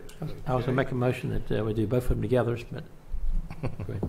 Man, I hate they cut you off. That's okay. The next item as well is also using the Sourcewell Purchasing Cooperative. Motion to approve. Second. Have a motion and a second for approval. Any discussion? All in favor of the motion, say aye. Aye. Opposed? Motion carries. Is this a new purchasing cooperative that you're using? I noticed in the packet it was talking about this did a national search. Yes, ma'am. It's something new that we use? It is. It was formerly called National Joint Powers Association, and its name changed to Soilswell. They do a very thorough process. They look at vendors from all across the country, and these guys have a lot at stake because they get a contract for they get a national contract versus a state contract. Tremendous amount of money at stake and a tremendous amount of savings at stake. Councilwoman Robertson, if you'll recall, Chief Moore has used a cooperative to purchase fire trucks. And I believe we used one way back for some recreation purchasing, if I'm not mistaken. So it's not the first time, but you're seeing more of it just because it's becoming more and more popular. And it was actually cheaper than state contract. Yeah. I noticed the difference in the packet for the prices. Okay. Item number 3 is the award for the contract of repaving the basketball court at Hillcrest. Good evening, Mayor, members of the council. As you may recall, this is one that we spoke about during the budget process, the need for the resurfacing, or rather surfacing of the Hillcrest courts, or the Hillcrest Park basketball courts, excuse me. You have in front of you the contract, bid tab, and all of the pertinent information for this project. We did receive 2 bids, and the third was a no bid. The low bid being North State Resurfacing, who we have worked before. Most recently, they completed the resurfacing of the Winterville Recreation Park tennis courts. Anybody have any questions? Motion to approve. Second. Have a motion and a second for approval. Any discussion? All in favor of the motion, say aye. Aye. Opposed? Motion carries. Thank you. When is the starting date on that? There isn't a start date now, so now that you've approved it, we'll get the old John Hancock on the contract, and we'll get the PO moving, and then we'll get the contractor in here. So I don't have a timeline for it right now, but once we get the PO in hand, once we get the contract signed back to the contractor, then we'll be in touch with him about completion dates. Thank you. Okay, moving on. Okay. We can do it now. All right. Go ahead. Mayor, members of the council, first of all, I apologize for being late. Hurricane Florence is already having its effect on eastern flight travel, United States flight travel. So Stephen and I have been trying to get here since way earlier today. But if it's all right with council, there's a special presentation I'd like to do now that I would have done earlier had I been here, but I don't want to let it get to later in the evening before we do it, if that's okay with everybody. If so, I would ask Chief Moore to come forward. We're going to go down front. Yes, and Okay. I've asked the mayor to join me, and I believe Chief Moore's family's here, and if they would join us. And you gotta join us. I tried to catch this in the mail, but I hadn't seen it yet. It did not be bad. Sorry, I'm looking a little worse for the wear, but we're gonna roll with it. Chief Moore has been working really hard over the last several years to try to achieve what is gonna be a really special honor for him this evening. And so we try to surprise you. I don't know if you pulled it off or not. Okay, yeah. Well, we've got a lot of folks here, but Chief Moore attended the National Fire Academy's Executive Fire Officer Program, which is a 4-year program. And if I'm not mistaken, he graduated in May. So I think right. So I'll let you talk a little bit about what that program entails, but I think you've been waiting for your turn. Wow. I tried to catch it. So you want to tell everybody a little bit about what it's about? So it's a 4-year program at the National Fire Academy. It goes from executive development all the way through executive leadership, fire service operations, and emergency management. The program is based in applied research, so projects that affect your local jurisdiction. It's 4 years typically, could be 5 because hurricanes after you kind of sidetrack one of the classes. So a lot of research and a lot of schoolwork. Needless to say, it's a very prestigious program, and these folks right here have to support him because he has to be gone for at least a couple of weeks at a time every year for every level that he completes. So Chief, congratulations. And with that said, if I could read this, United States Fire Administration National Fire Academy, in recognition of successful completion of the requisite courses of study and applied research projects, the National Fire Academy, under the authority granted by the 115th Congress of the United States of America, and on recommendation of the faculty, confers the title of Executive Fire Officer upon David Gordon Moore, with all honors, privileges, and responsibilities thereunto appertain. Awarded this 15th day of May 2018. Congratulations. This is about maybe even more so equivalent to police or law enforcement as the FBI academy.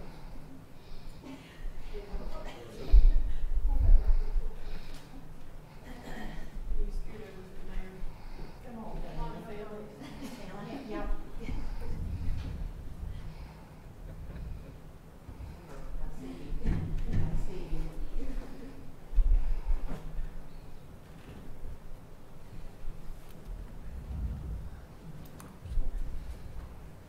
That's not a whole lot closer to the market department.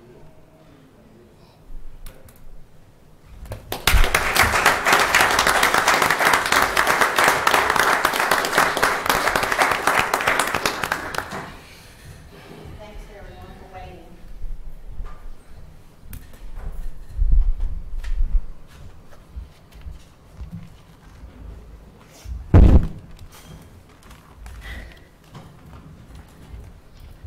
We know how to clear a room, don't we?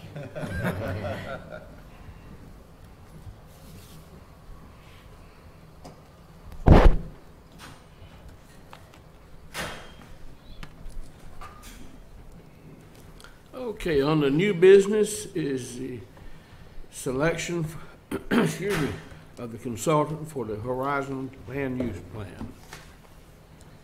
Thank you, Mr. Mayor, Council. So as you guys know, the backbone of planning, what we do is the comprehensive land use plan, future land use plan, horizon land use plan, whatever you want to call it. So that's what we've been doing. That's one of the first things that got put on my desk when I got here, was to start working on getting that underway. So we've got the budget established. We've sent proposals out. We've received a handful of those, interviewed the consultants and the staff of the selection committee, which is comprised of Manager Terry, Assistant Manager Ben Williams, myself, and then Stephen Penn with Economic Development for the town. We all unanimously are recommending that you would formally select Stewart Consulting out of Raleigh to develop and implement the future land use plan for the town. I can go in as much detail as you want or answer any questions about our process. So we did interview 3. That would be Stewart Consultant, which is out of Raleigh, Holland Consultant, which is out of Wilmington. Their proposal would be in partnership with Rivers and Associates here in Greenville, and then the Mid-East Commission, our local COD. So after our evaluations of the proposals and the actual interview, like I said, the selection committee was unanimous in recommending Stewart. With that, I'd be happy to answer any questions you guys have based on those proposals. I think you guys got them in email form. I'm part of the Mid-East Commission, and I talked to a town manager about maybe, since we are part of it, that I saw the other municipalities using them for various projects. So when I got this and I looked at it and I looked at the budget set by each one of these, I did notice that the Mid-East was the lowest, which was like $37,600, where compared to at least 80 for the others. And so, I didn't know that until I got the other information from it. And it just bothers me that I know that we're supposed to choose the lowest responsible bid on projects or whatever. Not correct? That does not necessarily apply to service contracts. Okay. And I know that I looked at the projects and what they wanted to do. I looked at the plan from Stewart, and I looked at the plan from Mideast. I saw steering committees. I saw what's that word? Chariots. I didn't know what they were, so I pulled out my dictionary course and looked it up and found out it was a kind of community thing too. And so I didn't see a lot of differences. I did notice in the Stewart proposal that they had two things that they were saying that were optional that we probably could do, and of course that would be more money. And I had a question mark there because I felt that these two things that they were talking about doing that were optional apparently were things that they recommended that we do, and I couldn't understand why that wasn't part of their proposal, so. But I did look at them, and I looked at both of them. I looked at the involvement of the citizens and, of course, staff and everything. And not that I do respect you all, and I respect you as professionals. I know. But I just question that, the fact that they were such a low bid, and they have done work. Mideast has done work for Greenville and other communities around here. And I just was disappointed that, we didn't use them for this. Before Brian gives his comments, I will say and this is no disrespect to anybody who put forth a proposal, but the two things that we really wanted to focus on was experience. Obviously, price is always important, but you want to make sure that you're getting the right firm to be able to perform all of what's in the request for proposals.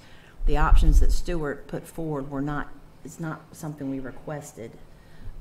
There are items we've talked about, items that we think we should do, but it was not part of the land use update.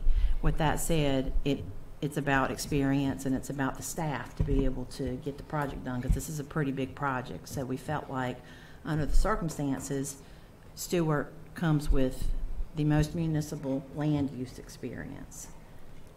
planning experience, and they've got more than capable staff to be able to complete it in about a year, which I think is what we saw was the time frame that each consultant put forth.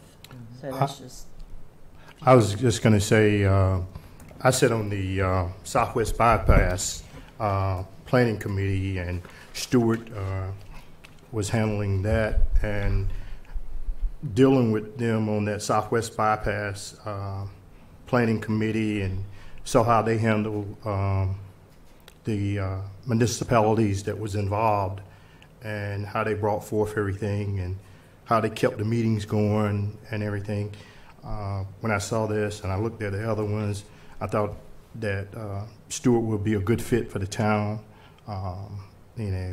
because I've seen what they've done, having to be a part of their committee and sitting there, and so I thought this was a great recommendation.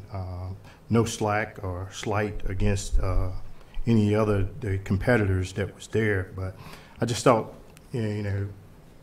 that y'all did a good job of choosing Stewart. I mean, I noticed the price too, but I seen the work that they do. They bring a lot to the table. Yeah, and I'll talk a little bit about the price. So before we even got proposals out, I did some research with comparable communities throughout the state.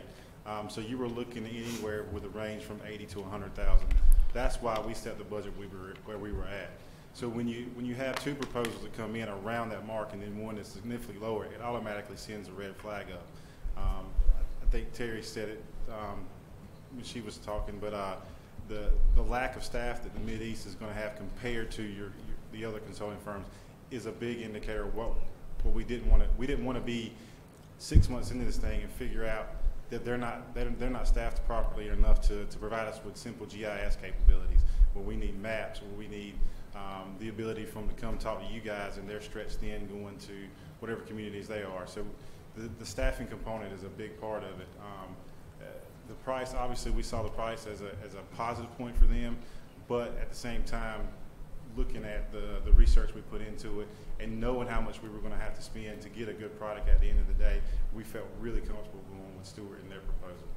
Well, I question that because that's what I'm here to do, is to be a good steward of this taxpayers' money.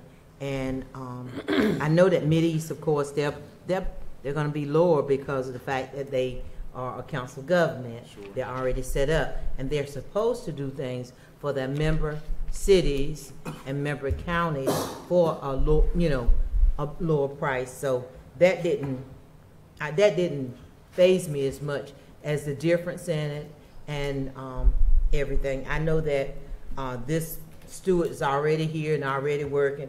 I noticed their presentation, of course, is really nice. I went through the book and saw that, and that they've already been to our town and looked at some things, of course, which may have been in conjunction with the Southwest Bypass.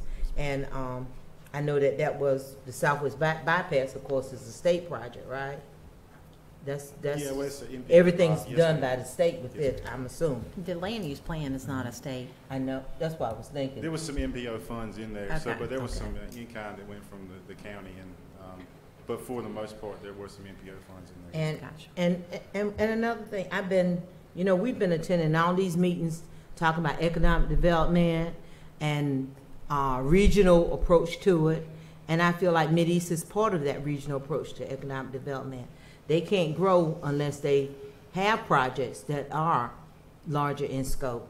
So, yeah, I'm gonna be a little biased towards Mideast as far as that was concerned. And that was why I looked at this project, why I took the time, I bugged you and Don to get me a copy of it so I could look at it to see what they were proposing versus what Mideast proposes. And I know the proposals look a lot different, of course, and everything. But in looking at them, it was the steps and the phases, were so similar. That was something that impressed me about it. Okay. So I'm just not going to support. I just want you to know why. And no disrespect to anybody, but I'm just not going to support Stewart as the engineer for this project. But I want you to know why. I totally understand. Okay. Fair enough, and I just want to reiterate the staff is always working to be good stewards of taxpayers' funds. So, Have Mideast been contacted or in a way or form to see if they can handle magnitude of this type of job? Or have they shown that they can handle something like this in the past? That was absolutely one of the points we went over in the interview. Yes. They did not give significant responses or in their presentation, they didn't give any success stories where they can handle a municipality our size and what we're trying to accomplish. So the answer would be that we didn't feel like they gave us what we needed to hear, obviously. and we don't want to talk negatively about our own council of government. I mean, I think there'll be opportunities for them to work for us. We just did not feel this project, as large as it is the project to start with. Well, I might need to redirect my question is, do we think they are qualified today to handle something like this? We're not completely sure. We did not think they were the best qualified for this project. Again, no disrespect to them or to the other firm that put in a proposal. And we had face-to-face presentations from all three. Do I hear any further discussion? Do I hear a motion that we select Stewart as the consultant? I'll make a motion that we approve Stewart. I second it. And a second. Any further discussion? All in favor of the motion, say aye. Aye. Opposed? Aye. Motion carries. Okay. Item number 2 is discussion and approval of the contract between Pitt County Schools and the town of Winterville. Good job, Chief. It's not done yet. Good evening, Mayor, members of the council, I think in your packet you see an abstract and a contract that was presented by Pitt County Schools to the town of Winterville for us to supply one school resource officer, primarily for A.G. Cox, but also occasionally visiting the other elementary schools in our jurisdiction.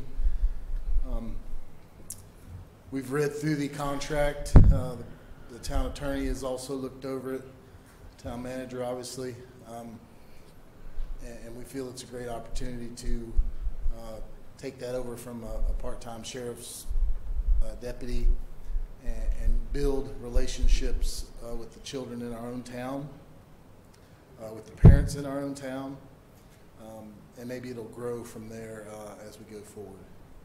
I'll make a motion to Wait, approve it. if I could, before you make a motion, I do want to point out, because I'd be remiss if I did not. This is for one school resource officer who will be primarily housed at A.G. Cox, but as needed would be also available for the two elementary schools, Creekside and Robinson. This is a one-year contract only. So we've not gotten an absolute guarantee that it would exist after this year. So what's going to happen is we're going to have an officer over at the school, and then we're going to have to fill that position that's open in our force. And if there were to be a change in heart over whether or not to extend this contract, that would be a challenge for us. Is Farmville, is theirs a one-year contract also? Farmville historically has not been a one. I believe I did reach out to Greenville. All of Greenville's school resource officers are also one-year contracts, and the feeling I got from them is it's similar as teachers' contracts and maybe state employees' contracts at Pitt Community College. They're for 1 year, but Greenville has been doing it for 10 years now, I think, and each one of their annual contracts is renewed. And if I'm not mistaken, they're paying 100%. They've been paying 100% of those school resource officer costs. Correct. Well, not as far as vehicles and equipment. No, but I'm salary and benefits. Correct. And it's only been the high schools. I think that's accurate for Greenville officers. And we've been sharing the one with Aiden, right? Is it Griffin up on? It's been, we've been Aiden sharing, Griffin, too. well, there's not been much time spent in Winterville the last Right. That's why I year made or the motion. so. I talked to the officers in the past. Chief. And I'm supportive of it. I just have to throw these cautions out. Make a motion to approve. We got this more discussion. Councilman Hines. Hey, this is a 10-month? It's a 12-month 12 contract. months? Okay, all right. That's, okay. And you want to talk about that? What's going to happen during the summer? Right, that's what I wanted to know. What? They will probably have some camp activities, but they've also built into the summer months. They understand that people have to have a vacation. And, Right. And so all those, and also the officers have to have their annual training that's required as law enforcement officers. So that 12-month time frame when school is out, there may be some camp activities, but most of that off time is going to be vacation time or training time. We probably won't have a lot of time to utilize them on regular patrol with all the other requirements that they have to do during that time. Okay. And just one other, just to dovetail in with that, the contract ends, so it's a fiscal year contract, so it ends on June the 30th. So we wouldn't have the This is whole not a full summer. year, It's right? not the whole summer. It would just end on June 30th. Okay, I just want to make sure I understand exactly what part would the county would play into this on helping with the costs.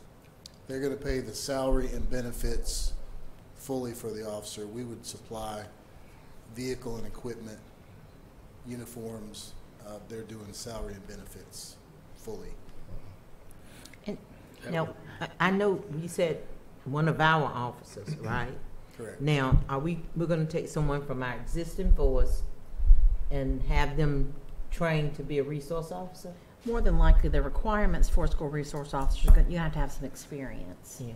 So the likelihood it is less likely we would be able to hire someone in with experience to then be able to assign them to that position. I think Chief's already been working on that. But would you also talk about how you're going to absorb the funding and what funding you're going to need for the equipment for this year? We'll be able to absorb the equipment and uniform cost within the current budget. The budget, and I think it's in this budget amendment, what we cannot absorb is the cost of the vehicle, which was in the consent agenda, I guess, in the budget amendment. No, the budget amendment comes after this item. Oh. To make sure we're I thought that timely was and already- no, make sure we're timely in our approvals. So if an emergency occurred, which is what we've talked about before, this officer would leave, by them being part of our force, if something happened in Winterville that you needed, Absolutely. he would leave there and go there. And when we say emergency, we're obviously if he's right there at the school and we have an armed robbery or a shooting, obviously we would expect him to respond. And even in this hurricane that's bearing down on us, obviously the school's going to be closed. We would be able to pull him in and use him as we need as well. So during the school day, the officer could respond to calls of that nature? Yes. Yes. Contract allows Okay. for Just- unusual circumstances. Just doing my thing. Did I understand correctly that the county is going to pay the salary of this officer? Correct. And the benefits as well. Board of Education. And- Board of Education. And I had a Board of question, Education. but probably is answered in the That's the same contract, one. somewhere in the contract. When that person is out or whatever, it says about an alternate. Mm-hmm. And that's for like unscheduled, and actually Jeff Hudson was in my office today. He's curious about, he saw an article in the paper, I think that Angela wrote it. It kind of concerned the county a little bit that we weren't necessarily all in as quickly as some of the other jurisdictions were. And I told him that probably wasn't the case, that we just hadn't had a board meeting yet. And the town manager asked too many questions. I didn't tell him that. Okay. But he was curious, and I asked him about, and that was one of my concerns is an officer gets sick. The school resource officer is sick. So their vision for that, as long as it's not an extended sick time, if it's going to be a FMLA or an extended time gone, then we would be responsible for putting an officer in that school for an extended absence. Normal sick days here and there is not part of that. So that will put us with, if that would happen, we hope and pray that it does not.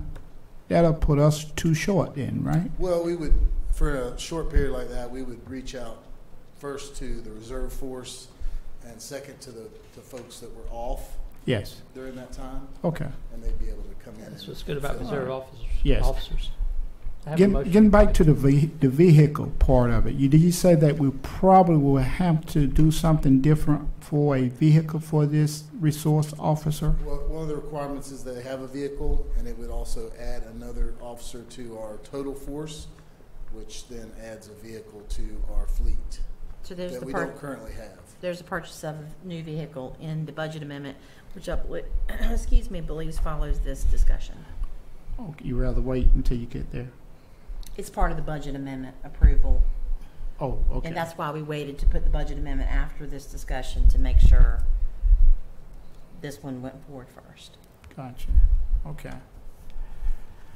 I've worked in schools that have resource officers. I worked in over the Aiden. We had one that was assigned only to our school, and that was an asset. And then I've worked where they changed. The sheriff changed them, and they were port here, port there. And then I think the last year I worked, our resource officer was at A.G. Cox, Aiden, and Aiden Elementary, and Aiden Griffin High School. And I do see the need and the help that they brought to the school. And I really feel like in today's society with things the way they are, we really need that in our schools. And I do I appreciate the board's support of that.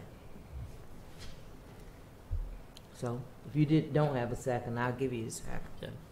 We did have a motion, was there a second? And a second. Yes. Any further discussion?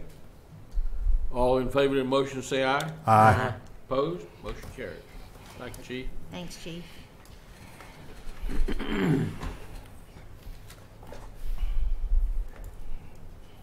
We're gonna move for. Item number 3 is the budget amendment. So move. Second. I have a motion and a second for approval. Discussion. All in favor of the motion say aye. Aye. Motion carries. Okay, 2018 Christmas tree lighting ceremony date. Good evening, Mayor, members of the council. You might recall a couple years ago we changed the date of the Christmas tree lighting ceremony permanently. I say permanently, it is permanently, but the past 2 years we've had to change it again temporarily. Permanent date is the first Thursday in December. One of the primary purposes originally was to break up the Christmas tree lighting ceremony and Christmas parade, mainly for logistical reasons. There were some other reasons as well, but that was the primary reason.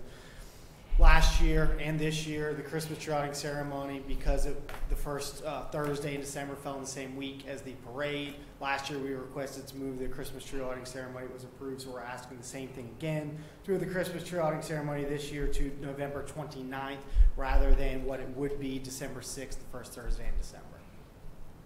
So move. Second.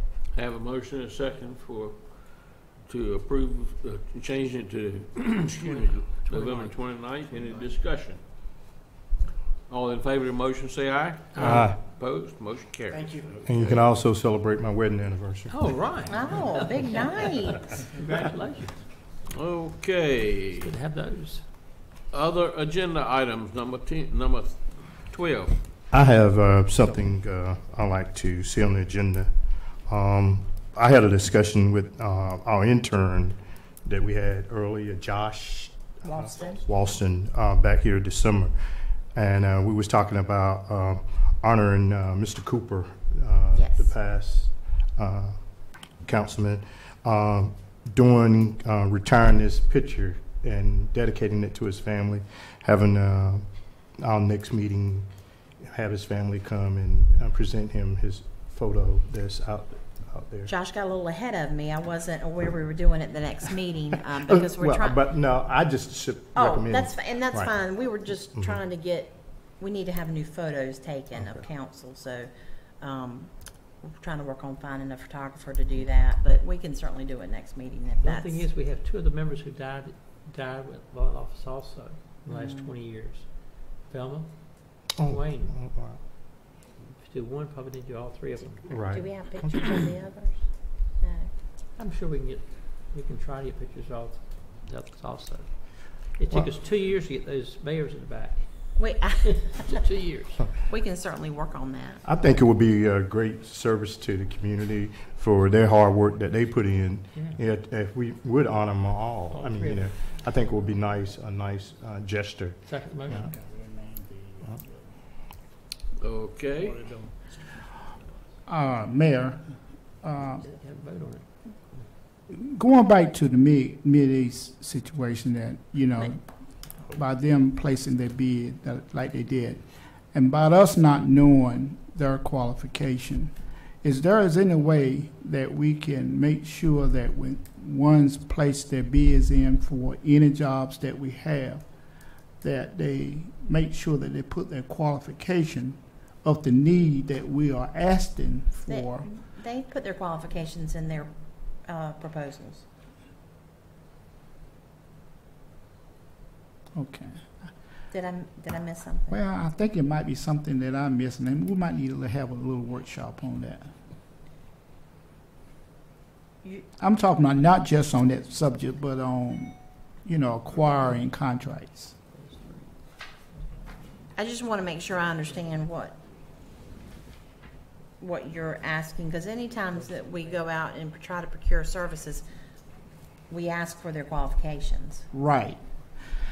Each proposal had the names of the people Right. that would be involved in providing the service and their qualifications in it. And we went one step further and actually asked them to assign a percentage of time that people would be spending on our project. So we had discussions about that, and we tried to delve down into the specifics of it so we could make a qualified decision. And there were questions at the beginning that, you know, I didn't know really the necessity of, but I know that they were necessary questions for you all as to the firm and its reliability and its standards at the beginning of it. And each one of them, like she's, you know, each person that would be involved, their education, their experience, and also the experience of the firm, jobs that they had done, and references. So as far as those sections on it, it was equal for everybody. And I think that's my point, that it will help educate me to understand, because the understanding that I'm receiving that one had a little bit more experience. One had quite a bit more experience than the other two. Than the other two. Well, we had two with substantial experience, one not as much, and then we had to go off of who had done more land use plans, who had done them where, who was familiar with. I mean, it's just like you're interviewing an potential employee. You try to go into all of those types of experience and who they've got that would be working on it, etc. So if I think you're asking if you want to see the copies of the proposals in the future, that's no problem. Thank you. You're welcome. Now, I thought that's where you might be going. And that will help me out to understand exactly where I'm at. You know, because I'm thinking one thing, and actually it was something else. Because I was thinking that it was more of experience, and then I thought about the cost, and you know what were presented to us, but yet and still we went, you know, the way we did. And I'm not going to go back to that, but I just want to make sure that I understand the reason. And if this happened again, then I understand a little bit better than I do. That's the reason why we're asking for a little study on that, or some information that would help me to understand how we do things like that. We'll get the council copies of these proposals. I think we just didn't include them because sometimes we can overwhelm you with a lot of information, but if you want it, we're certainly. These fortunately are short. Some are not so short, but we can certainly get you that information and so that you have it to be able to reference. Yes. Terry, do we need to put what I was talking about in the form of a motion, or this is totally discussion right now, and you will get back with us? Whatever's most. I mean, if council wants to try to do something, we can. Could we allow her some leeway? I know that we've been trying to do that ever since. Mr. Cooper died. Okay. And that's well, some family consideration. Okay. So could we leave that kind of open with her so that that's what I'm saying. That's what I was asking. Mm-hmm. Do we need it in a motion? I will make a motion, but if we don't, I mean, we can leave it as a top of the discussion. What I will do is I will try to see what's available, how you all want to approach it for all three that passed away in office, and then we'll try to see kind of what maybe the council has in mind and how we might honor their service. All right. Okay. I think we did something to honor. We honored a room for Ms. Harper, and then we offered honored Ms. Harper at Holloman too, didn't we? I can't remember him. We did called the Harper Holloman room. Harper Holloman training room. Is that the Operations Center? And the Operations Center. So. And we did. We've done that for those two. Okay. But we haven't done, of course. So we need just. And I know that you tried with Cooper, but I think we're at a point now where we can make that happen, and certainly I think if council's interested in retiring his photo, I think that would be a nice gesture, and I certainly think they would appreciate it. Yeah. So are we back to just focusing on, since we have honored and actually did something for Ms. Harper and Mr. Holloman? Just do Mr. Cooper. Okay. Yes. I'll try to get that scheduled and see what we can do in the next month or so. Is that okay? All right. Thank you. Then the second item is the Peake County Fair. Yes. We was approached about that. So we will have an unmanned booth. We will have like we normally do. We don't man it. Right. And I always get asked to judge the pies and the pie eating contest. And that's always an interesting endeavor. I'm not sure my schedule's gonna allow it this time, but we're trying to work that out too. So we are working on that. Mayor to judge the pie then. I've I been know. there several times. I like to make a- Careful. Well, the pinto bean pie has been the most interesting one Oh, that I've I had. bet it was. Yeah. I'd like to make a motion that we contribute to the Pitt County Fair, I second. $200, right? Second. What? I second We got a motion and a second, but what do you mean contribute? for a booth. $200 for ad. We're having an unmanned booth. That's what We we're have an paying the money unmanned booth. for. Right. Just making it official. Right. Just Okay, we have a motion and a second. All in favor of the motion, say aye. Aye. Opposed? Motion carries. Okay. When is the event for elected officials? Is it Monday? What day is it on? Anybody know? It's usually the opening ceremony. Yeah. It starts next week, doesn't it? Yeah. I'm not sure when it starts, but For the the elected 5:30. officials are normally invited It's 5:30. for the opening ceremony, the flag raising, and all that. The meal. I think it's the same day as our meeting. and we have a meeting on Monday at 5:30. Okay. This meal. Where are we? I think we're Okay. items for future agendas. Yeah, items for future agendas, I guess, we just covered that, I guess. All right, reports from, well, let's see, why don't we go with the reports first? Regional Sewer Pump Station Project. Mr. Williams is going to handle all of those, Yeah, that's the reason I I'll be, go ahead and put him on the or spot. most of those. get through these quickly. I know some, for the sake of time, some folks need to, staff, council, attendees need to start doing some storm preps at the house as well. Yes. Project 1, Regional Sewer Pump Station Project. Pump station is well underway. Pumps are down in it. They're pressure testing the force main it passed. They're sealing up the station, the wet well itself. You may notice on Laurie Ellis and Ainge, they've been digging some holes and putting some stuff together. We've got to tie in some items there. They're making their way well on up Cooper, past the Baptist church there, making their way towards Rosewood. So things are looking good in regard to that project. He's well on his way.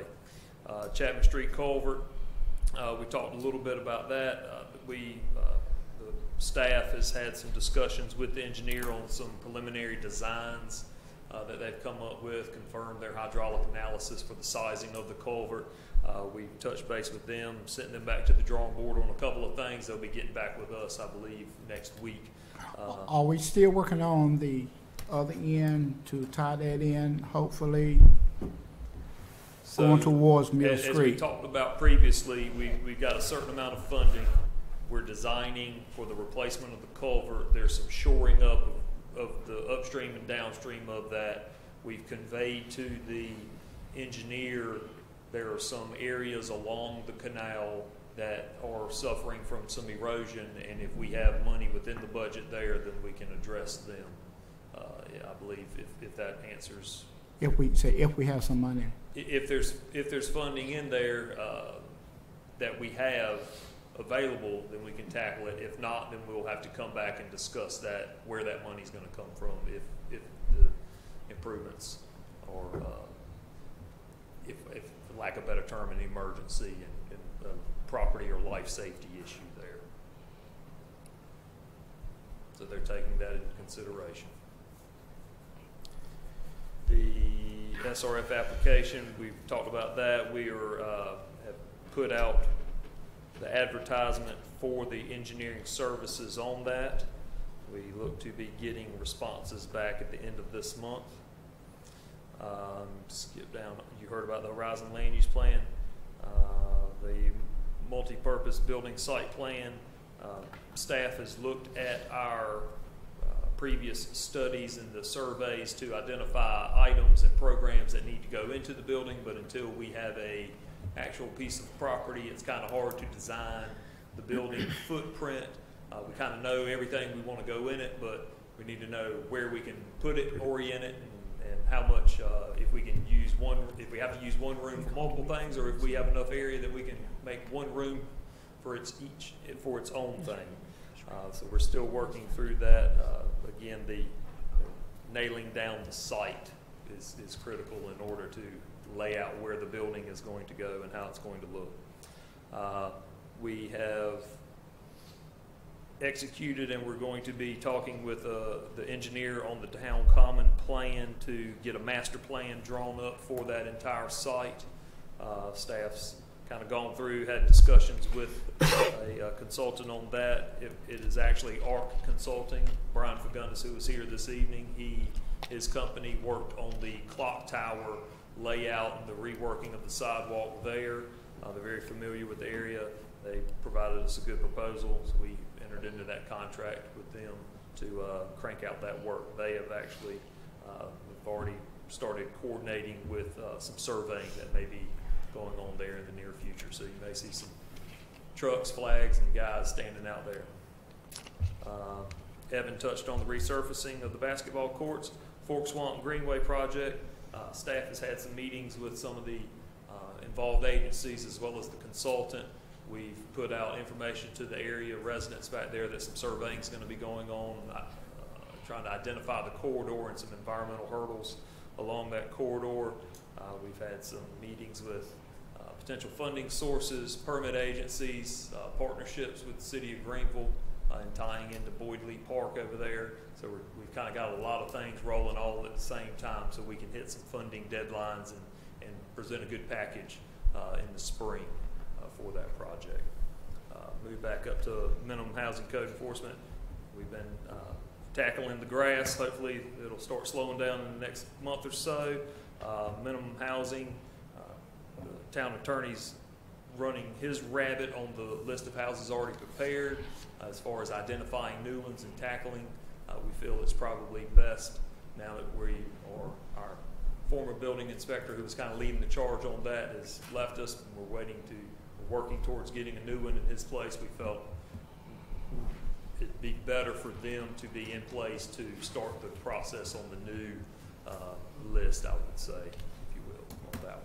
Not to be premature in my date, I have to go back and look, but we have hired a building inspector, and he begins the 24th, I believe.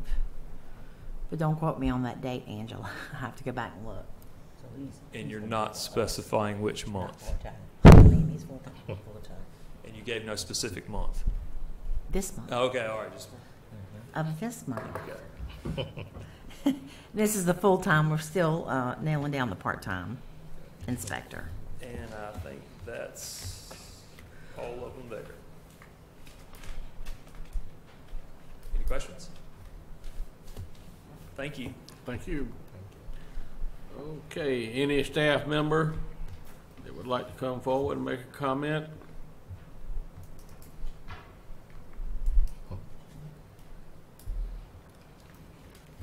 Nobody's going to come up and comment.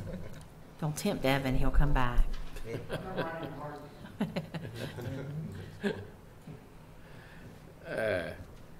Okay. Comments from the town attorney.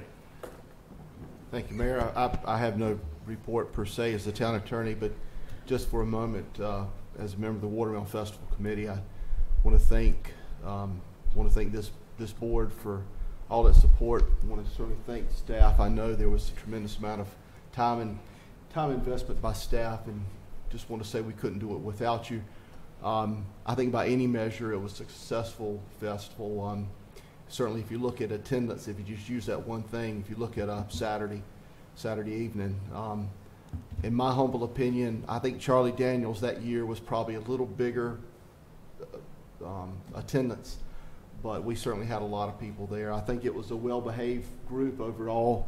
I think even though the weather was almost perfect, it was a little warm on Saturday afternoon, and I think I spoke with Chief Moore. There was a couple people we had to take out just for heat, but other than that, I think it was a very successful festival, and I want to thank you for all your help and support. That's all I have. What do we do next to the house on Academy Street? It's been 1 year this month. So what's the next step? the house on Academy Street, because of the procedure that we had to take, the state of the house, there will be, now that the year has run, there'll be notification to them since they haven't done anything that we'll start the process to tear it down. So they were given time to improve it. To the best of my knowledge, I know Mike's not here, but I don't think there's been anything done. I think it's in worse shape today than it was then. We'll take the steps to start the process to have it demolished. I do think, if I remember correctly, there was maybe some interest by somebody that might want to buy it. I don't know. I think I was given the name of that individual. I don't know if anything's materialized from that. No, we have not been contacted any further about it. There was some interest in possibly acquiring, either fixing up or demolishing and replacing on site, but nothing has come since that initial contact. That's it. Thank you. Okay. Thanks for the flowers from the town. Thank you. Thank you for your prayers for myself and my son. He's got 8 more weeks to go before we go back to work. He is back in Otway trying to move his boats with pins in his feet or his foot. So everybody has hurdles, and of course my prayers are with Don Harvey's sister-in-law. And it's very tough. A young lady dying at that early age is really sad. That's all I have. No comment. First of all, I'd like to thank Mr. William for an outstanding job that he did for us the other day, driving us up there to the mountain, to the ribbon ceremony up there to NTE. I'd like to say that I witnessed the operation. I saw it when they did the groundbreaking ceremony. I witnessed the time when they were about halfway completed with the project. And I just witnessed the completion of it. And now they are online. It is awesome to see. I would love for this board to have the opportunity to go and visit for yourself, to see what we are part of and what this town have done. We should be proud of what we have done on that project. And for the ones who brought it to us, I'd like to say thank you, personally. Number 2, Railroad Street. I think I have been bringing this one resident home up for the last 2 or 3 months. That's right there in front of W.H. Robinson School. When you come right off of Board Street, you make the right down beside Railroad Street, and it's about the second house on the right. Something need to be done to that house. It's an eyesore. Very, very eyesore for our kids in our community. Right there at W.H. Robinson School. You know which house I'm speaking of, yes, right? Sir. And as I stated earlier, with regard to the minimum housing cases, that I have that on our list, and once we get the full-time inspector in place, then we'll kind of pass that along, and he'll take that and run with it. I appreciate that. And just back to sorry I skipped the NTE item on that project update, but yeah, it was a pleasure driving y'all. I enjoyed it. Thank you. It was awesome. I'm glad they fed you good. You fell asleep on the ride back so we could make it on back. And yes, sir. I'd like to y'all didn't see the speed dial. Thank Evan for letting us use the van, yes, but that was quite the ride in the nice, back of the van. Couldn't even tell we were doing 95. Yeah. Yes, you could. In the back. Yeah. And while you're right there, the other piece I want to say is, I know we talked about it in Noble Canal. I know we have stressed money, but that project was brought up even before we even did the study from Mill Street, from where the problem is at, where we are repairing now. And the problem that was brought up in the beginning has not been touched. And because of lack of funds. I just hope and pray we don't stop. I hope we can find some funds to help the resident in that area out. They have been asking for help for many, many years. But, And go ahead. Sorry, go ahead. Well, Go ahead. For many, many years. And that is from Mill Street going back towards Chapman Street at the beginning. And it appears that we're still not sure that we're going to be able to solve that or help them with that situation. As I mentioned, and even earlier in that presentation, we've got 1.094 million put towards that project. We're evaluating the costs associated with the structure that we were approved for the funding for. We've got a certain footprint that we can work within because that's how the funding application was presented to them. I'd almost be willing to bet it's probably not going to be enough money to do what we need to do. But as I stated, we've told the engineer about those problem areas. They're aware of them because the group, a couple of the guys that are working on the design actually worked for a company that did the drainage study. So they're familiar with that area. I've spoken with a couple of folks over there. They have not had actual property loss or property damage. It's some erosion of dirt falling into. So while there's the construction, the removal and replacement of the existing structure, there'll be some regrading of some areas there that will hopefully reduce that erosion in those immediate areas, as well as those target areas that we have on a map and have provided to the engineer firm to talk about shoring up or putting some riprap in those areas. And once we get the whole kit and caboodle, if you will, for the entire project and the engineer's estimates, then we'll be able to see, are we talking, a couple $1,000, or are we talking now we're $200,000 over what we estimated in the funding application. And then that way we're able to talk with a little bit better feel and more educated decision on spending that money. And if I could say, we've been talking about shoring up those banks of the Noble Canal in that area now for several years, be it riprap, be it some of the more metal type, what do you call those You've got things? some fabric that you can put in there, and just hardening of a bank may fix a problem in one area, right, but it tends to migrate the problem down. So, we don't want to do a Band-Aid, and the thing that holds the bank in place the best is the root structure from the vegetation that's there. Once you really start disturbing that, you get into a whole lot more problems. Once you start picking at paint on the wall, you wind up having to repaint the whole wall sometimes. But we are aware of it, we have it in mind, we relayed it to the engineer, and they're keeping it in consideration as they go through the design and plans for the project. Thank you.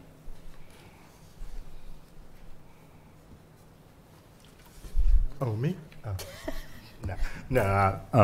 Just piggybacking off what the attorney said about the festival. It was great. I had the opportunity to sit over with the recreation department and sit on their coolers and see how they was handling the water situation.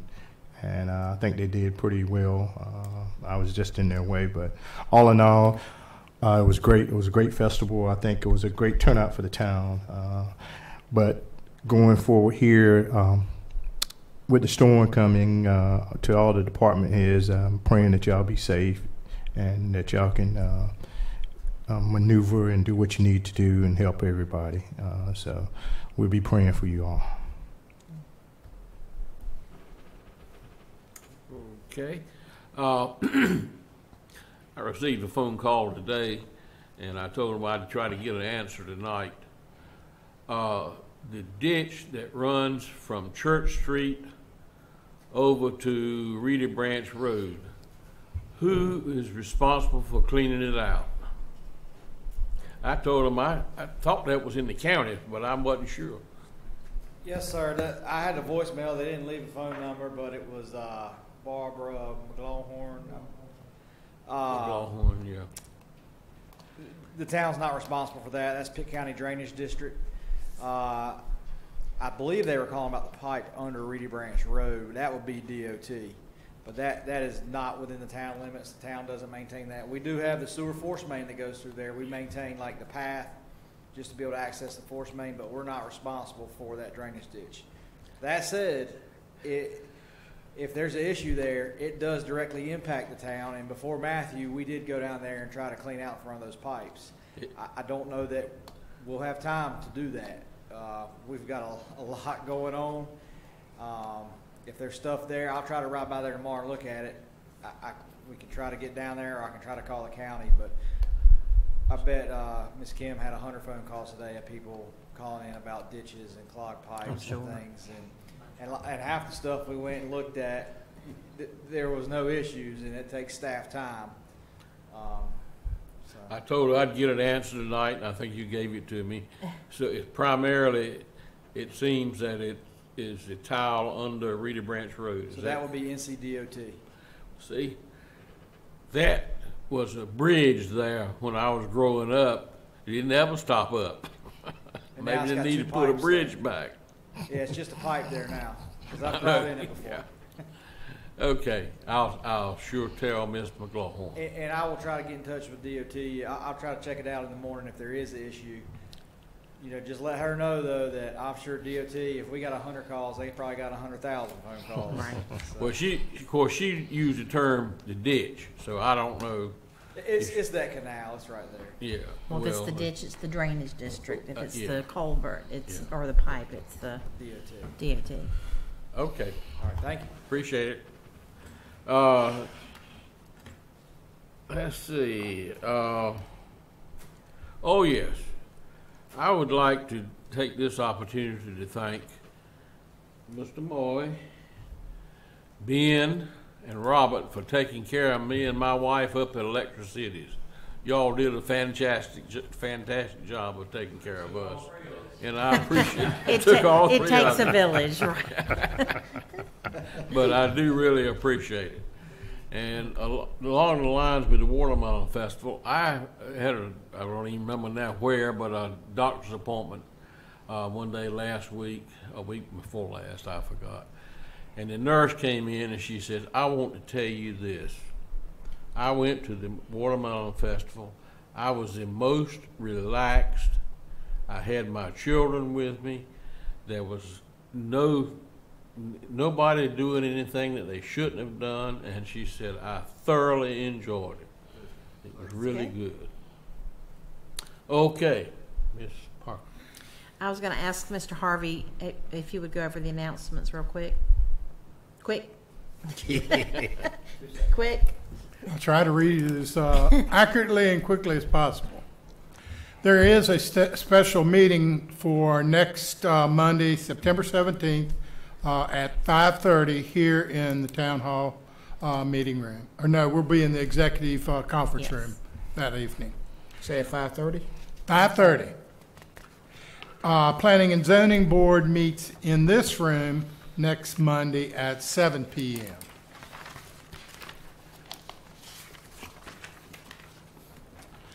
Board of Adjustment is scheduled for Tuesday, September 18th at 7 p.m. here in the Assembly Room. At this time, it is scheduled, I emphasize scheduled, Community Day will be this Saturday, September 15th, from 1 to 6 in the Winterville Recreation Park. And Operation Beautification will be Saturday, September 15th at 9 a.m. at the train depot. I would be remiss if I didn't say keep your eyes and ears open for possible changes in that. And next week is the 2018 North Carolina League of Municipalities Conference that several of you all are going to. That is on September 19th through the 21st in Hickory, North Carolina. Thank you. Thank you. Real quickly, I've just gotten back, as you all know. I've been in New Jersey at the Ideal Living Retirement Trade Show. Stephen Penn and I attended that. That's the first one we have attended on behalf of our Certified Retirement Communities designation through NC Retire with the state.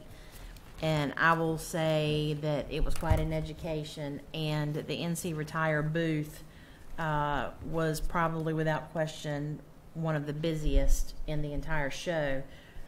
Loads of people went through there. We talked to a bunch of people who are interested in relocating to North Carolina in various places. But what's really neat to see is that our state and our area particularly is held in such high regard by people who live elsewhere. So it was work. It was no joke. But thank you for letting us go, because we definitely think that we made some good contacts.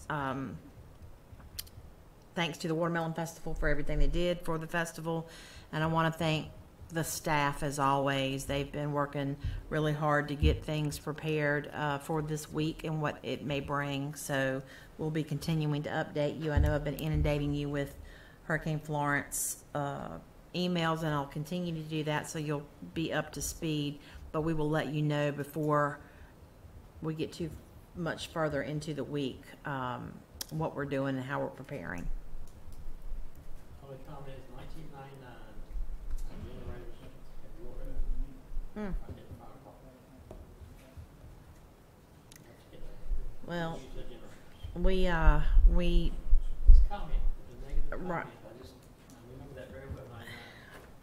we're always hoping for that last little jog to the north, and maybe it'll miss us, but we're certainly preparing as if it's not going to.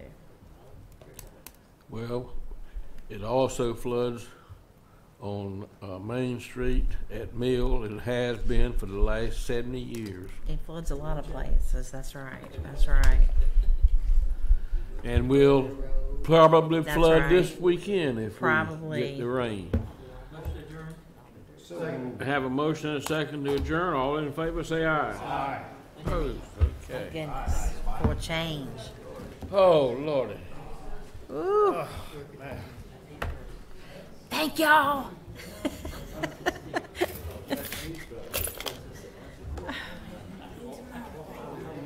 Oh, boy.